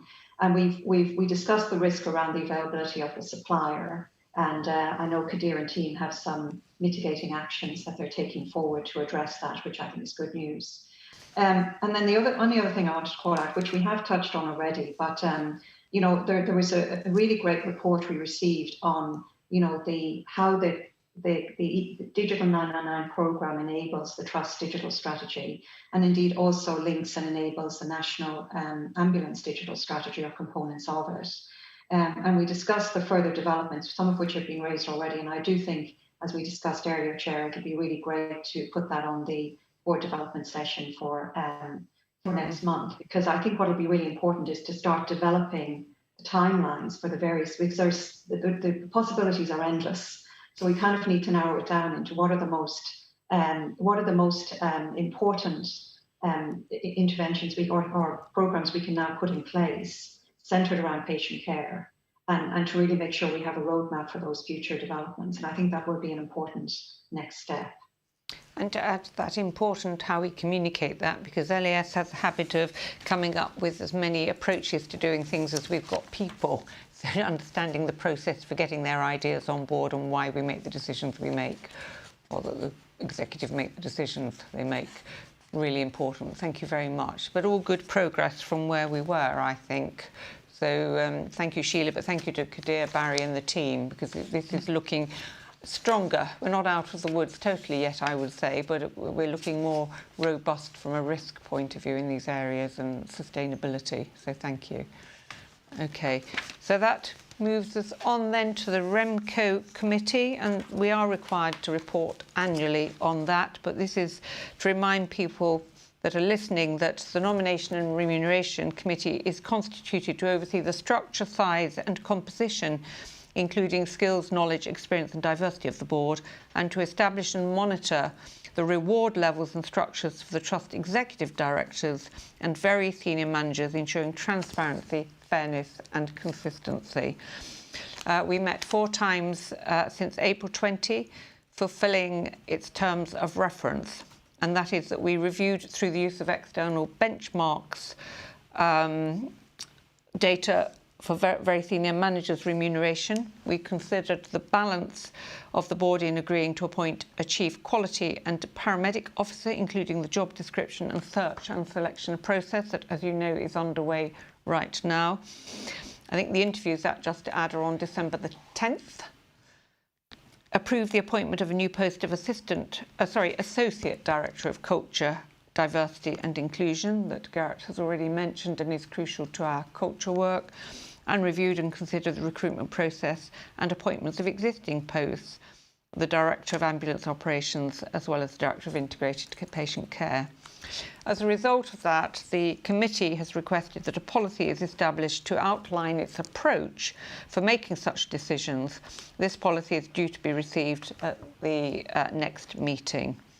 So what I'm asking you is to note the assurance that the nomination Remco is fulfilling its responsibilities as set out in the terms of reference. And Ferguson, then Garrett. Thank you, Chair. Of course, I'm entirely supportive of what's being proposed. I just wanted to say that I felt that we should express some appreciation of the work that Wayne Donaldson has done in supporting the work of the committee, because a great deal of what you've described has been based on some very thorough input that he has made, and I think it's worth noting. Yes, thank you for that. We will do that. And Garrett? Support that. Just got a very mundane point of accuracy that the role that we're appointing to is Chief Paramedic and Quality Officer rather than Chief Quality and Paramedic Officer. Okay. Right.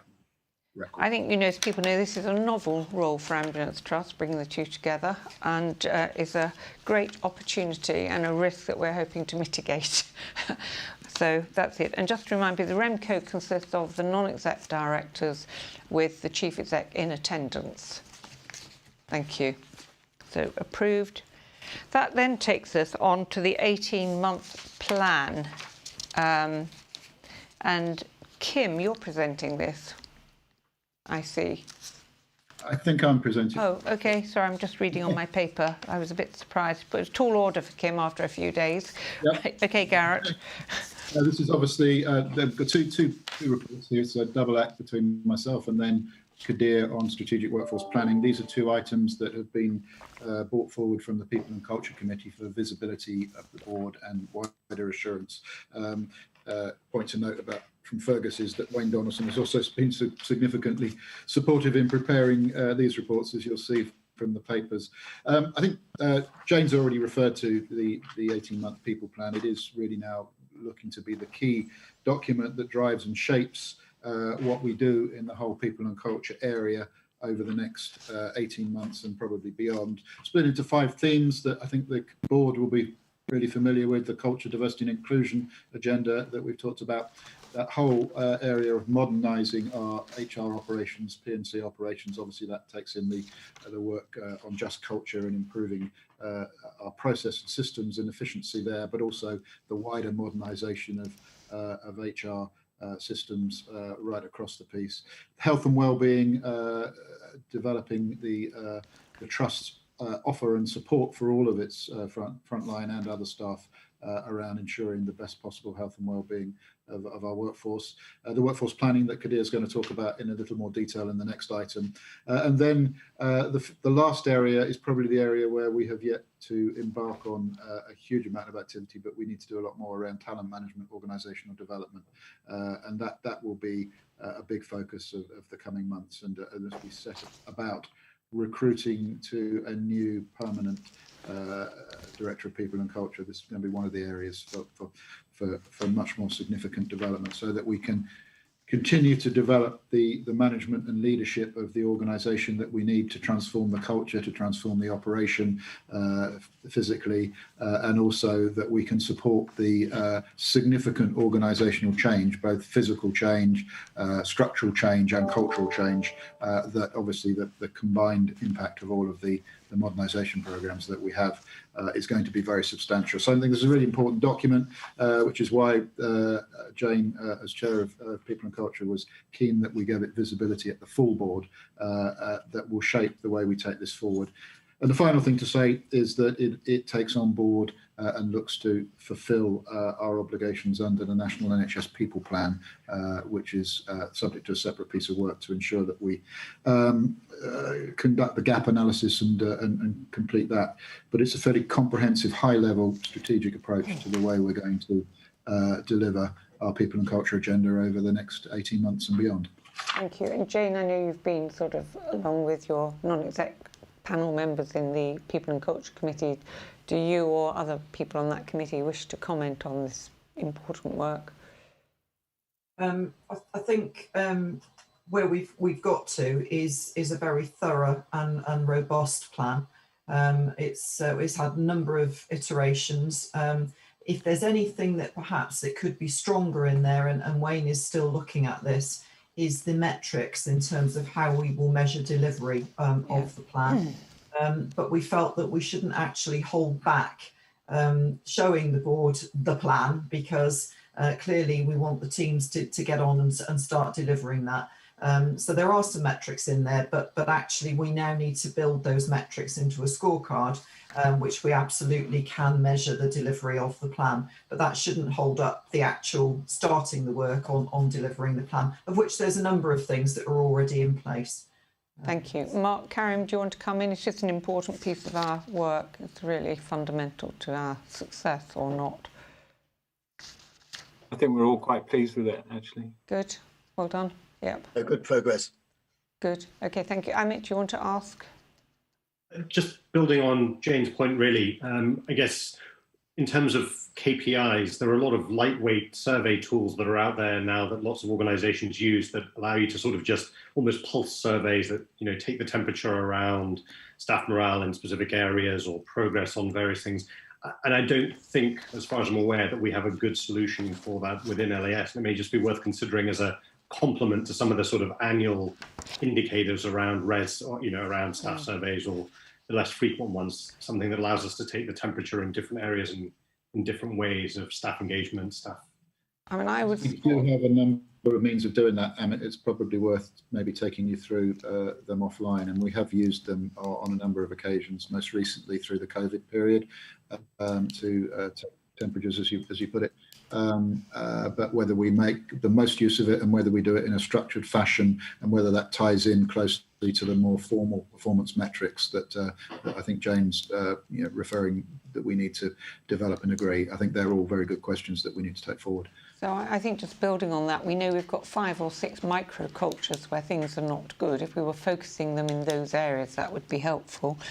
I had a question on page 5 of 18, 1.2, where you've got some objectives and baseline and then timing, where you put the timing of staff engagement, people and culture, the culture piece across the organisation. So 2 questions.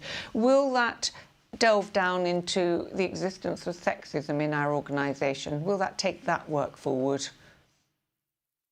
Yes, I think it needs to tackle all of those areas. Because I think we need to be clear that's where we're doing it, or we need to go back to the previous report and get that done more thoroughly. I don't want to overlap it. If it can be in, that's good. So can we agree it will be in? Yeah. Absolutely. And then Absolutely. the second bit, timing. Of course, the staff survey you're doing now in 2020, we'll get the results in 2021. So I think probably the timing is this. The results that come in 22 is what you're looking for the change in. Because 21 is, you see what I mean? I think clarity.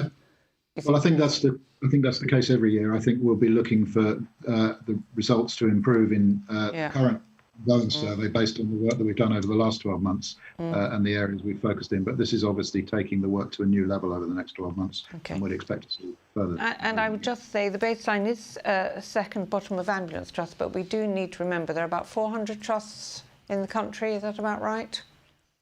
And that makes us 398th. Let's be clear.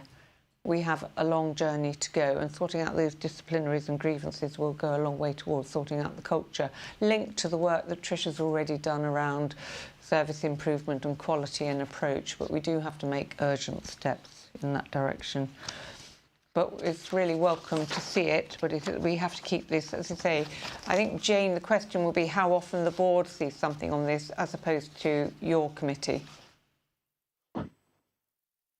I suspect that's probably about quarterly. Yes, that feels right to me. Because we're going to be having a look at that, just having updates on it on a regular basis. But as I say quarterly, it might be quarterly to half yearly, just thinking that the People and Culture committees are every other month. It might be every, 4th month. Okay, thank you. So there are 2 questions that have come in. Rommel, about are we planning coaching and mentoring interventions for our leaders and managers? That's a very good question. Garrett? Yes. Yes. Could you elaborate a little more than yes? Without going and off to look at the detail, I mean, we've done this in many ways already. The mentoring programs we've done with staff, the reverse mentoring, the coaching and mentoring of the executive team that's currently ongoing, both individually and team-based. And I know that's replicated in other parts of the more senior management structure. I think it's the first-line managers. Whether we have got a comprehensive enough or a structured enough approach to this, I think is a very open question, and I think that plays to what I was saying around the talent and organisational development team within what will become the revised People and Culture structure, and there is a lot of work to do. But yeah, absolutely. So there's sort of a difference between talent management and actually basic tools of the trade, which frontline people at Band 7 tell me they've had no training in. So I would urge that Rommel's bit is more firmly picked up. Again, there's a lot of work that we have done in terms of the Leadership Pathway Development Programme and the stuff that's currently being done within Leadership Education and Performance team. But it's probably, I know it's not structured enough yet, and it's not necessarily targeted in the right places. So that's a challenge to do that. Okay, thank you. And then Karen is saying, and I'm sure this is true, there's fatigue, but the Pulse survey say there's fatigue about surveys. And how do we make it not onerous? Is that right, Karen? No? No, I was just saying that we have discussed this previously at People and Culture about the Pulse service, and they have been sending out Pulse service, as Garrett said, but there was also a concern about their effectiveness. Well, I think survey fatigue. But if they were focused in the micro cultures, that might help take us forward in a quantum leap, I would suggest. And as Amit says, there are some very simple ones that maybe we are not accessing, so I'd urge you to talk to Amit about which those are. Thank you. But this is good progress, so great to see it, but even more great to see the results. Sheila? Sorry, Chair, just asking on page 8, we talk about the digital transformation for HR. Yes. Is that like a 13-month endeavour, or is that a much longer wavelength? And what does it mean? What are we transforming? It talks about process automation. It talks about, digitisation of paper, personal files. I mean, it says that this is being run by the PMB. I haven't seen anything. That's why I'm quite keen for us to discuss digital on our transformation day, so we get a picture of everything and know what best practices. But Jane, you might know the answer to that. The reality is that pretty much everything that is done in the people and culture department is paper based. And so therefore, it's probably a rather grand title actually, Sheila, that says digital transformation, but it's actually getting things onto systems and processes so that actually we don't use all the paper all of the time. So the detail of that transformation is being worked through, and I know Kadir might want to say a bit more. Kadir, thank you, Jane. Yeah. Kadir. I think I could say, and perhaps Lorraine could as well. So, Sheila, I think we have been exploring robotic automation and looking to pilot something in that space. But I think there's some work to do to properly articulate what that programme looks like and what it might achieve. But So, Lorraine needs more, Heather. To me, that links into why we're doing the digital session and focusing, as Garrett said, on backline things, because we need to make sure we do the best practice, not reinventing a wheel that it's a bit square when it needs to be round. So it'd be interesting to hear from you, Kadir, but also to see what best practices in other organisations that are probably non-health. Health isn't very far advanced, I don't think, on any of this. Yeah, and how we can perhaps leap ahead as opposed to just catching up. So I think that would be fantastic to learn more about the ambition. And I would urge you to think about what we needn't do ourselves.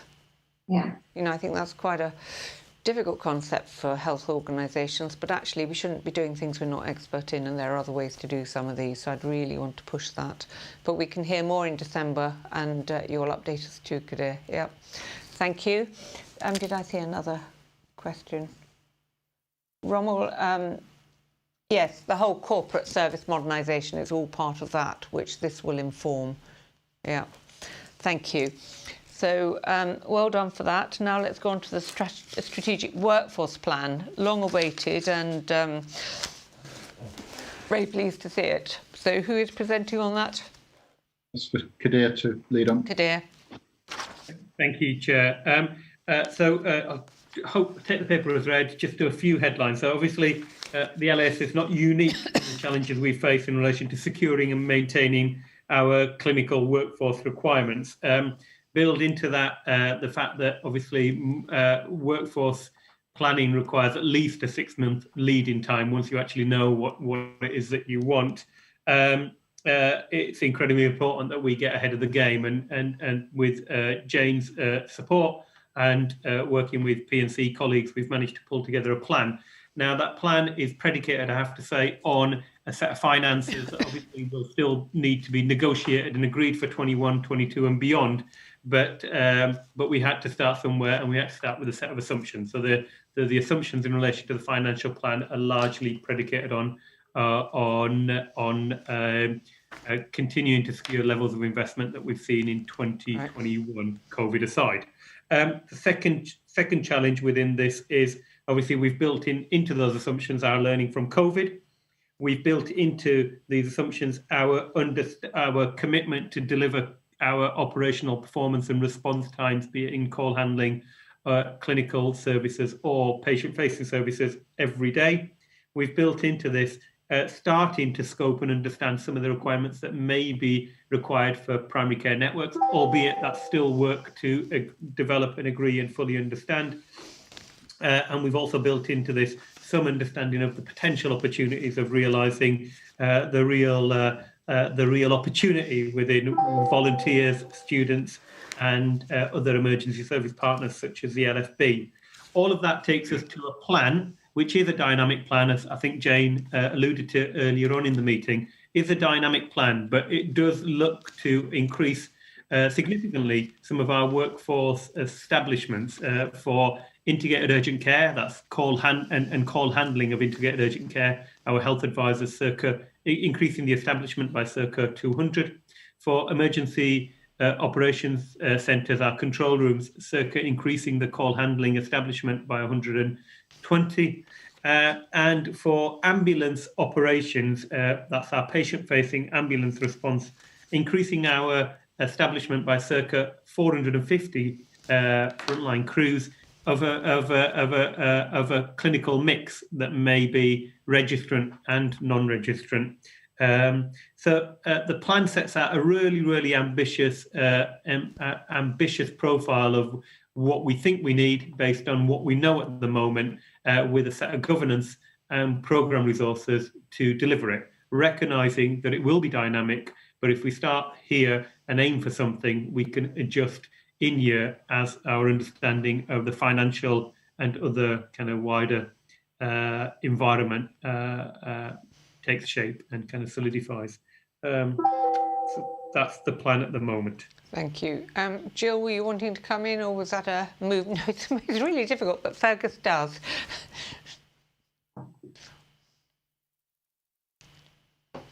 Thank you, Chair. First of all, it's incredibly helpful to have this document and to have something that's presented with such clarity. I think there's clearly a great deal of work has gone into it, and I think it presents the issues in a fairly stark way, quite honestly.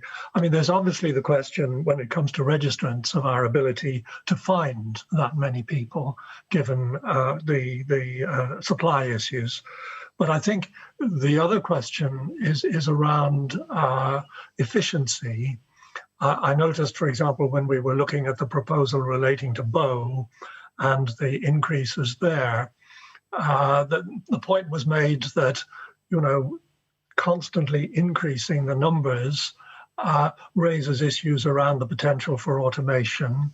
And likewise, when we talk about the need for frontline crews, whether these numbers reflect our ambitions in terms of reducing conveyance. And there is therefore the bigger picture of how this slots into our financial plan. And I think what is going to be very important, and to do so well ahead of the budgeting for 21-22, is to see what the impact of this is alongside all the other things we're doing. So I think the 3 points I would have are firstly around the deliverability of this in terms of our ability to recruit people. Secondly, the impact of potential efficiency improvements and to what role they've played in setting these numbers. And thirdly, the importance of setting this in a financial framework. Thank you. Very good questions. Lorraine was looking to come in. Well, it was really just to talk to that point, to say that this is the very challenge that I have set for Pdr, and we will be developing those and the specific productivity and sort of benefits realisation through the next phase of the business plan. So my view is that that will potentially reduce, I think, the full workforce needs, but that's to be worked through. Because I think one can't help but feel a little alarmed. Great to see it, but some of the numbers seem quite huge. And I think Fergus has outlined exactly why we need to be cognizant of the changes, the dynamic, and how would we deliver our targets to patients if we don't get the money at the level that you are anticipating. So I think the next paper that we're about to consider, the financial plan, the annual financial plan, is crucial really to that, and the timing of any contract negotiations for 21-22. And it's, as usual, working aside, but I'm mindful that you have a lot to do, Pdr, but there are a lot of other people in the organisation who should be working with you to make that easier. So, Chair, just to recognise that, you know, I'm merely presenting. There's an incredible team effort across the organisation to pull the plan together, bringing all the knowledge, understanding, and expertise. So it really is a team effort. I'm merely presenting the plan. Yeah, not to undermine the excellence of the plan, the delivery of it is the challenge that we have going forward. Fergus, coming back? Yeah, just to make the point that it, as I say, it is an excellent piece of work, but of course it only looks out over 18 months or whatever. And the bigger issue is, what are the implications of the continuation of these trends? Those kind of percentage increases in IUC and EOC and frontline staff, is that a sustainable development, and how do we factor in issues of efficiency, automation, and all the rest of it? Okay, Jill and then Kadir to answer that. Jill, do you want to add? Yeah, I just wanted to support what Fergus is saying, really. I think this builds on a point that Fergus was making earlier, that we really need to start to see a longer term plan which puts all of these initiatives together so that we can understand the total joined up picture. It's quite hard to take a view on each one of these as we look at them independently. Yeah, that's true. We do need to look at the long-term picture of how this is moving the cost base along with all the other changes we want to make to the infrastructure of the organisation and so on. And I feel a little bit alarmed about what's it going to look like 3 years out without understanding that picture. So I would like to have, some more assurance around what that looks like. I think, so do I, but I think we also have to recognise that there's an awful lot going on, a lot of change, a lot of uncertainty of the finance. So there's a bit of a plunge and we have to be clear of the risks and then what we need to see to bring that plan totally together so that we can go 3 years out in time. But this year has made the financial planning really challenging and actually the response really challenging in terms of staffing because of the COVID issues. So I think you're right, Fergus and Jill, but we also have to be mindful of what the exec can and can't do right now. So we have to build it in. Yeah. So any other comments on that, other to say that it needs to be dynamic, as you said?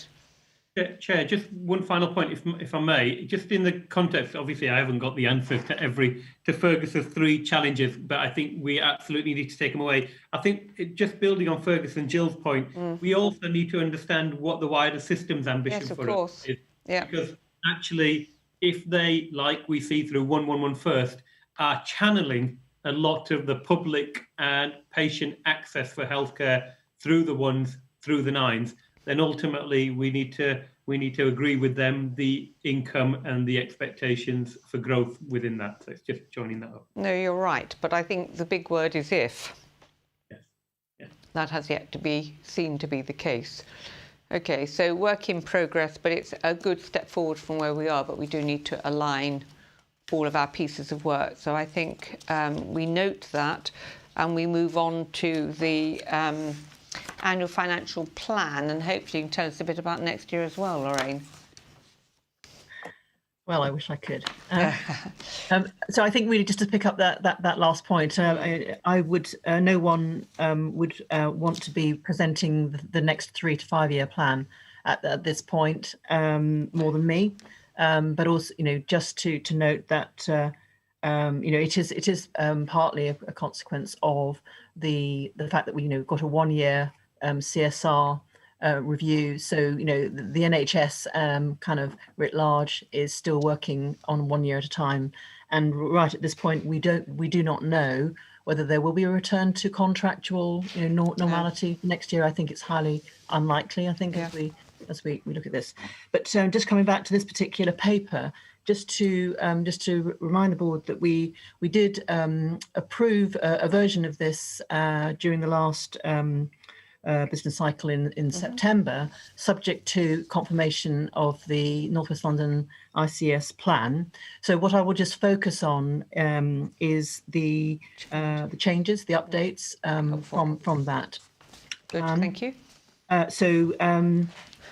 We are proposing, if I just take these in terms of the revenue plan and then the capital plan.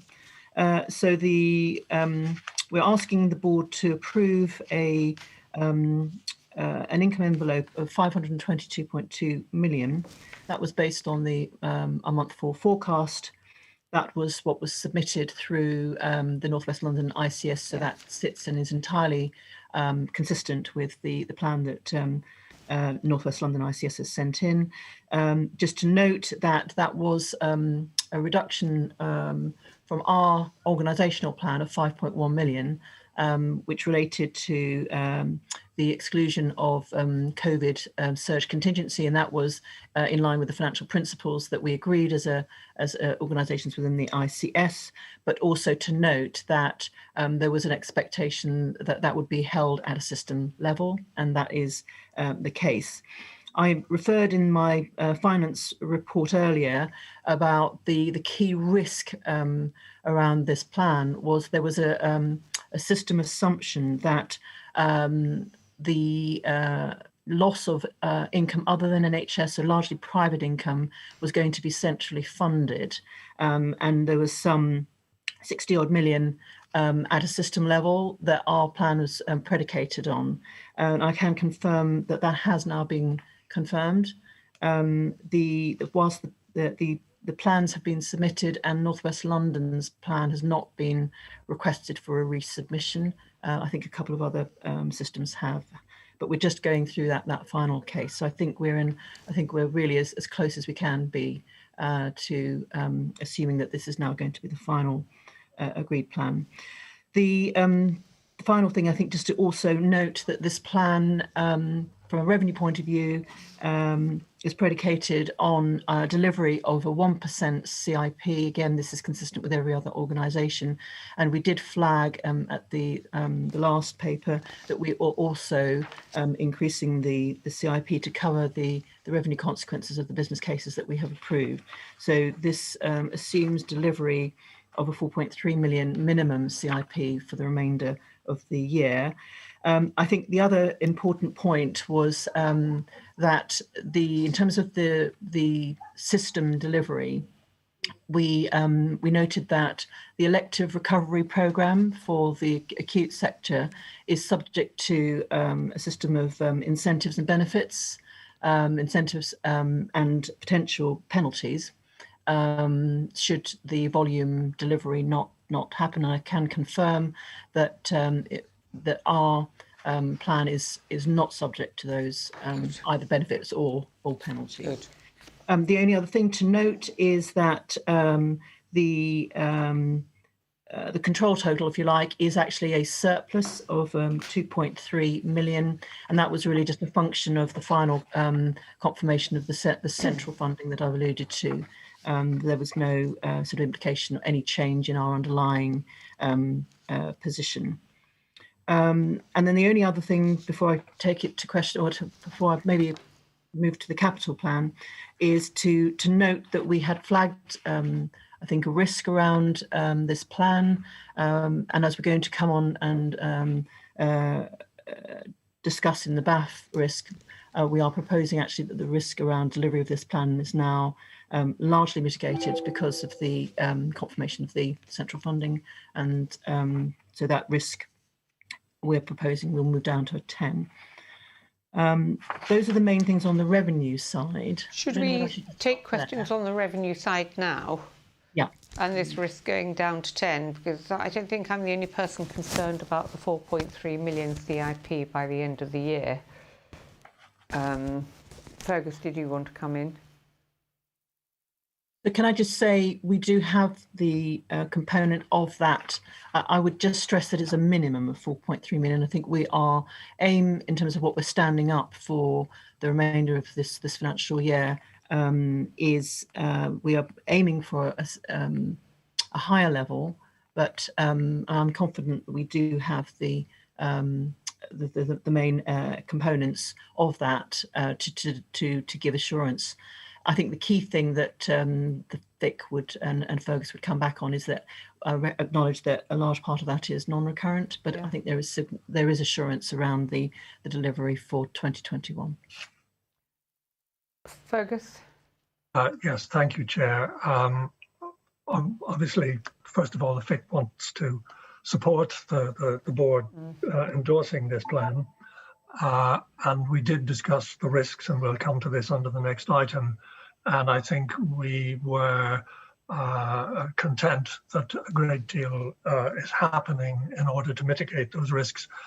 I did just want to flag, and I think Kadir might want to comment on the fact that there were signs of the emergence of cost pressures in 111 IUC, and there is an action plan to get those costs back on track. And that is one of the components of the overall financial risk in the plan. I think we did feel in the committee that it was really important that this area should come back on track, because it's an area we've had difficulty with in the past. Kadir, do you want to come back? Yeah, only to acknowledge Fergus's comments, which I think are fair. We've got a plan in place that will recover the profile of activity and therefore the associated cost with it. We've also, as part of the mobilisation of, as part of both the investment in terms of 111 First, which we've received additional investment for nearly 3 million, and the mobilisation of North West London. I believe, I'm confident that between us, operations and finance, that we'll be able to mitigate those risks. So I suppose historically with 111, we've had targets to pull back and we haven't managed to do it. And we haven't had the rigour of knowing how many people we've got and what it costs on a day-by-day basis. Are you telling us that that is now in place? Yes. We'll hold you to it. Okay. Yes. Yes. There's only 4 months of the year to go, so recognise that. Okay, thank you. So on that basis, do we want to discuss, so the risk was on revenue alone, was it, or on capital as well, Lorraine? No, well, should I just come to the capital? Yes, please. Because I think they're we need to link together. So I think really the capital, the presentation of the capital plan has been the most challenging for actually for good reason, which is actually we've had far more support, both from London ICS in particular, for the priority we need to continue. I think the key challenge has been really with not knowing what the settlement was at the regional level. And so one of the main risks that we flagged was that the plan was predicated on receipt of those, and obviously not within our overall control. So just in terms of what's presented here, we've presented a plan to spend 50.3 million. You'll recall that is the both 44 million CRL and with some brokerage from within the North West London ICS. And we had also flagged, because we wanted to be in a position really to be able to demonstrate that we had the ability to spend that in full, and we therefore intentionally over-programmed, and we have called out in this paper a number of those projects that are ready to be sort of brought forward. However, since the publication of this paper, we've now had confirmation of the overall CRL, and not all of the funding, the central funding for London has come through. So the budget for the capital programme will be 41.8 million.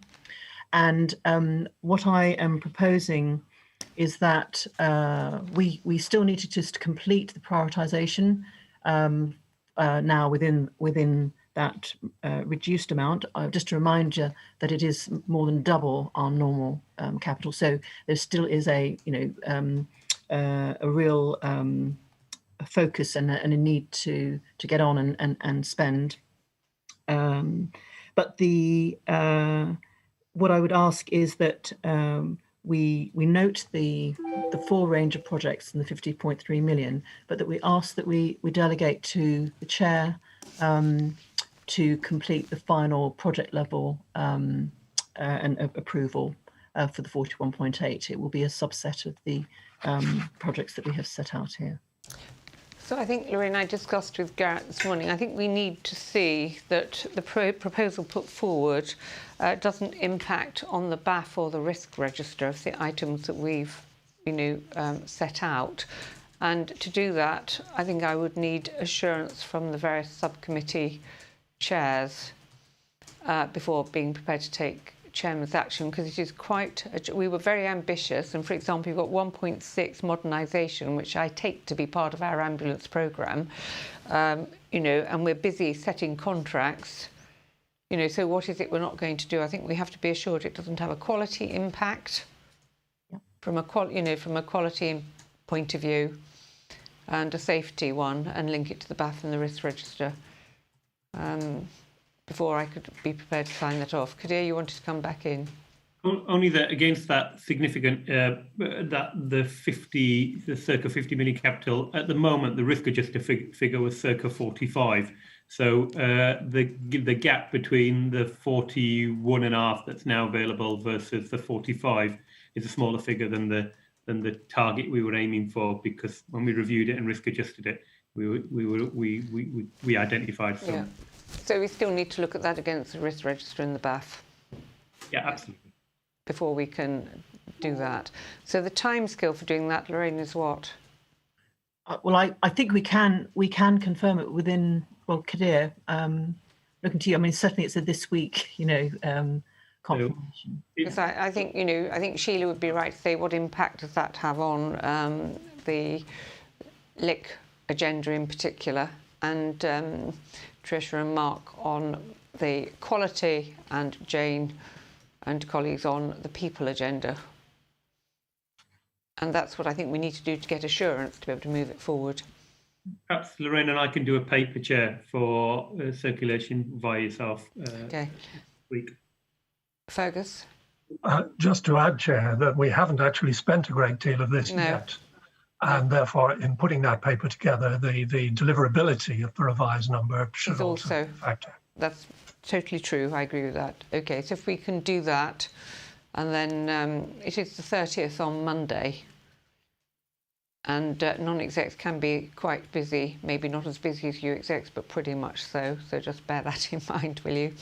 Okay, thank you. So I think if you... Can I just check with my non-exec colleagues? Do you all want to see that, or are you content for it to go to the subcommittee chairs and then come to me? Once the exec will all have seen it, so Fenella, etc. Yep. Is that all right? Is that an agreed process? Thank you. Thanks very much. Good. Well done. So we look forward to hearing the earliest you possibly can of what they think they're going to do for the 22. Would be helpful, wouldn't it, for all of us? Rommel, just going back a bit. Rommel, I'm sorry I didn't see your question, but in the previous paper, the People and Culture Strategic Workforce Plan, Rommel quite rightly asks, will we have space for all of those people? And what are the OD considerations given the change in skill mix? So can we just go back to that briefly? Sorry, Rommel, I just didn't see it. That's okay, Heather. Sorry.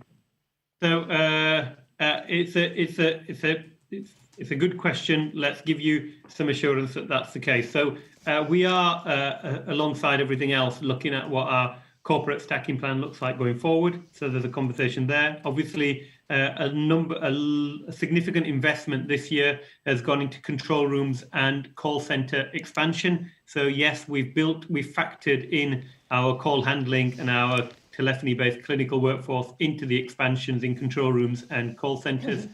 And in relation to the additional workforce to meet our patient-facing response, yes, in the short term, but the medium term is obviously the wider ambulance operations in transformation programme. We should also remember a chunk of that additional clinical workforce is not going to work in our ambulance stations. It's going to work within primary care. And we should think about working from home practices that need to be considered in a way that perhaps we haven't before, in line with... And just to remind colleagues that our patient-facing response is not delivered from ambulance stations, it's delivered on the road. Yeah. Fenella? So I think one of the other things that we're doing when we're looking at the stacking plan and corporate space is making sure that we get feedback around the welfare and the suitability to work from home for the whole range of colleagues that have been doing since the 23rd of March. I'm sure the board's all aware of the research that's just come out about the psychological impact of that transition. Yeah. And so we've already talked about how we're going to navigate our way through understanding. I think there's a difference between something being short term and possibly longer. Yes. Yeah. Okay. Thank you. So before we go to the board assurance framework, Lorraine, to ask, can we pick up your risk question under the risk register, which is in with the board assurance framework, or do you want to go back to that now? I'm happy to deal with that under the... We'll deal with that under the whole board assurance framework. So remind me if I get lost. Thank you. So that takes us then, lastly but not least, to the board assurance framework, CIMA. Thank you, Chair. So the Board Assurance Framework, looking at our strategic risks, is here for approval. If I just do a quick run through and then we can take questions. BAF 61 is related to the COVID-19 impact. The change here for the board to note is that we have reduced the overall risk from a 16 to a 12, and that's because the people and culture sub-risk has increased up to a 12 because of the asymptomatic testing and the risk around staff being absent. Subsequently, the financial sub-risk has reduced from a 16 to a 10, and that's related to, as Lorraine pointed out, the risk description was meeting our KPIs due to insufficient COVID funds being secured in the second half of the year. So that's been graded as unlikely, and therefore the risk has reduced. In terms of BAF risk 56, there's no change. BAF risk 58, as Sheila mentioned earlier, catastrophic failure of IT systems. We will just closely monitor that and hopefully we'll see that come down. There's no change to BAF risk 45, and there are 3 BAF risks for the board to consider. BAF risk 62, as Jane mentioned, the People and Culture Committee have recommended that we reinstate the EU exit planning risk, which has been added on.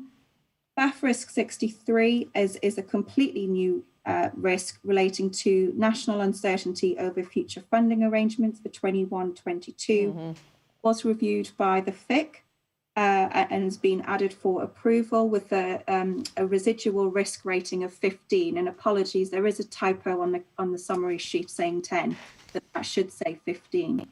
And then finally, the BAF risk 65. This is also a completely new risk recommended by the People and Culture Committee, but also reviewed by Mark as chair of the Quality Assurance Committee relating to staff immunisation risk. So seeking board approval, please, Chair. Thank you. Right. Does anybody want to raise anything about... Garrett does. Yep. Sorry, just one point of, I think it's worth updating the board. Obviously, this is such a fast-moving situation that the situation that Simon pointed out around asymmetric testing, I think, has moved on since the executive discussed it. So I don't think that merits the increase in risk that was proposed there, because the potential impact is probably only 10% of what we thought there, probably 1 to 1.5% rather than 10 to 15. So that would probably reduce that to 8. But I don't think it changes the analysis of the overall risk, because that's based on the highest risk, which is still the operational one, which is still at 12. But just recording for completeness. So just to be clear, are you saying it stays at 16, but you think it's reduced? I think it's at 12, isn't it? The overall risk. Is it a 12, Simon? So I think Garrett's saying the people and culture sub-risk yes. lifted to a 12 could actually come down. Yeah, I think the people and culture sub-risk is not 12, it's probably 8, but the overall BAF risk will stay at 12 because it's the highest of any of the individual numbers. Jane, what do you think, and our clinicians on your committee? Specific to asymptomatic testing. The reason for this is that we're only going to be testing around 10% of our staff rather than 100% of our staff on asymptomatic testing. And my question is that going to remain the case, or will it change? Maybe our clinicians should come in first. Karen, did you want to come in? And then Mark? I don't think there's great evidence for asymptomatic testing. You've gone very dark on us, but we can see you just about. Yep, you don't think there's any great... I've lost my screen for some reason. I was just going to say there's not a lot of evidence for asymptomatic testing, really, unless it's as an enabler for somebody to get to work. Or psychological well-being of knowing that it's still negative. Mark, where are you? And I think the overall risk remains the same at 12, which I'm content with. Okay. Jane?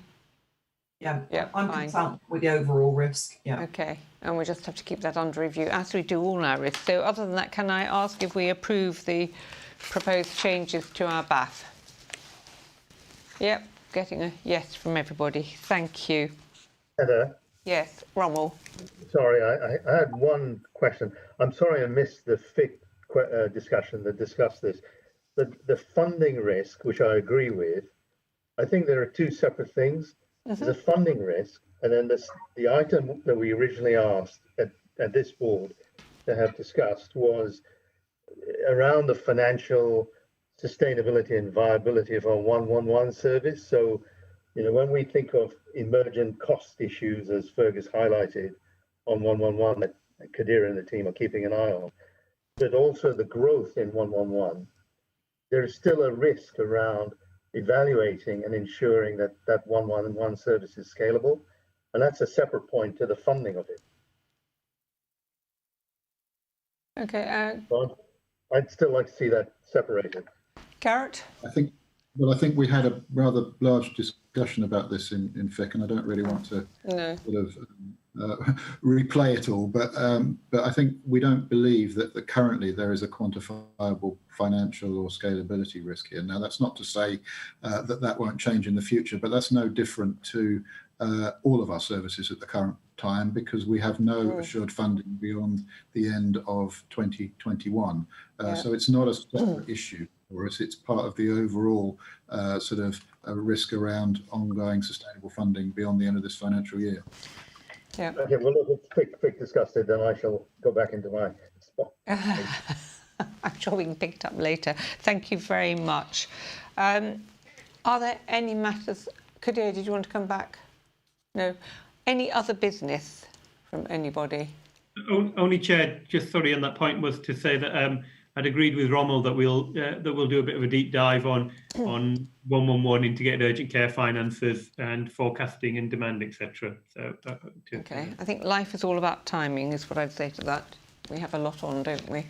But good to have it before we have our contract discussions for next year. Thank you. So if there are no other questions, are there any questions from members of the public, Pauline, who may be listening in? No. So that brings us to the end of the meeting in public. Our next meeting in public will be, Saima, help me, it'll be in January.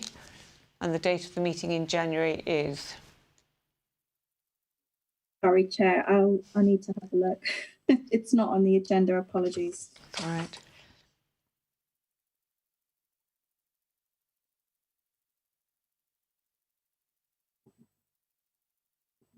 The 26th of January. 26th of January. The 26th of January will be the next meeting held in public. And just before we finish, Tricia, will this be your last public board meeting? I know we'll see more of you. You're on mute. I'll be at the January one. Oh, excellent. We'll see you in January. That's great. Thank you very much. I didn't want to miss the opportunity. Thank you. So thank you, everybody, for contributing. And thank you to members of the public who've been watching our live streaming. Thank you. Bye-bye.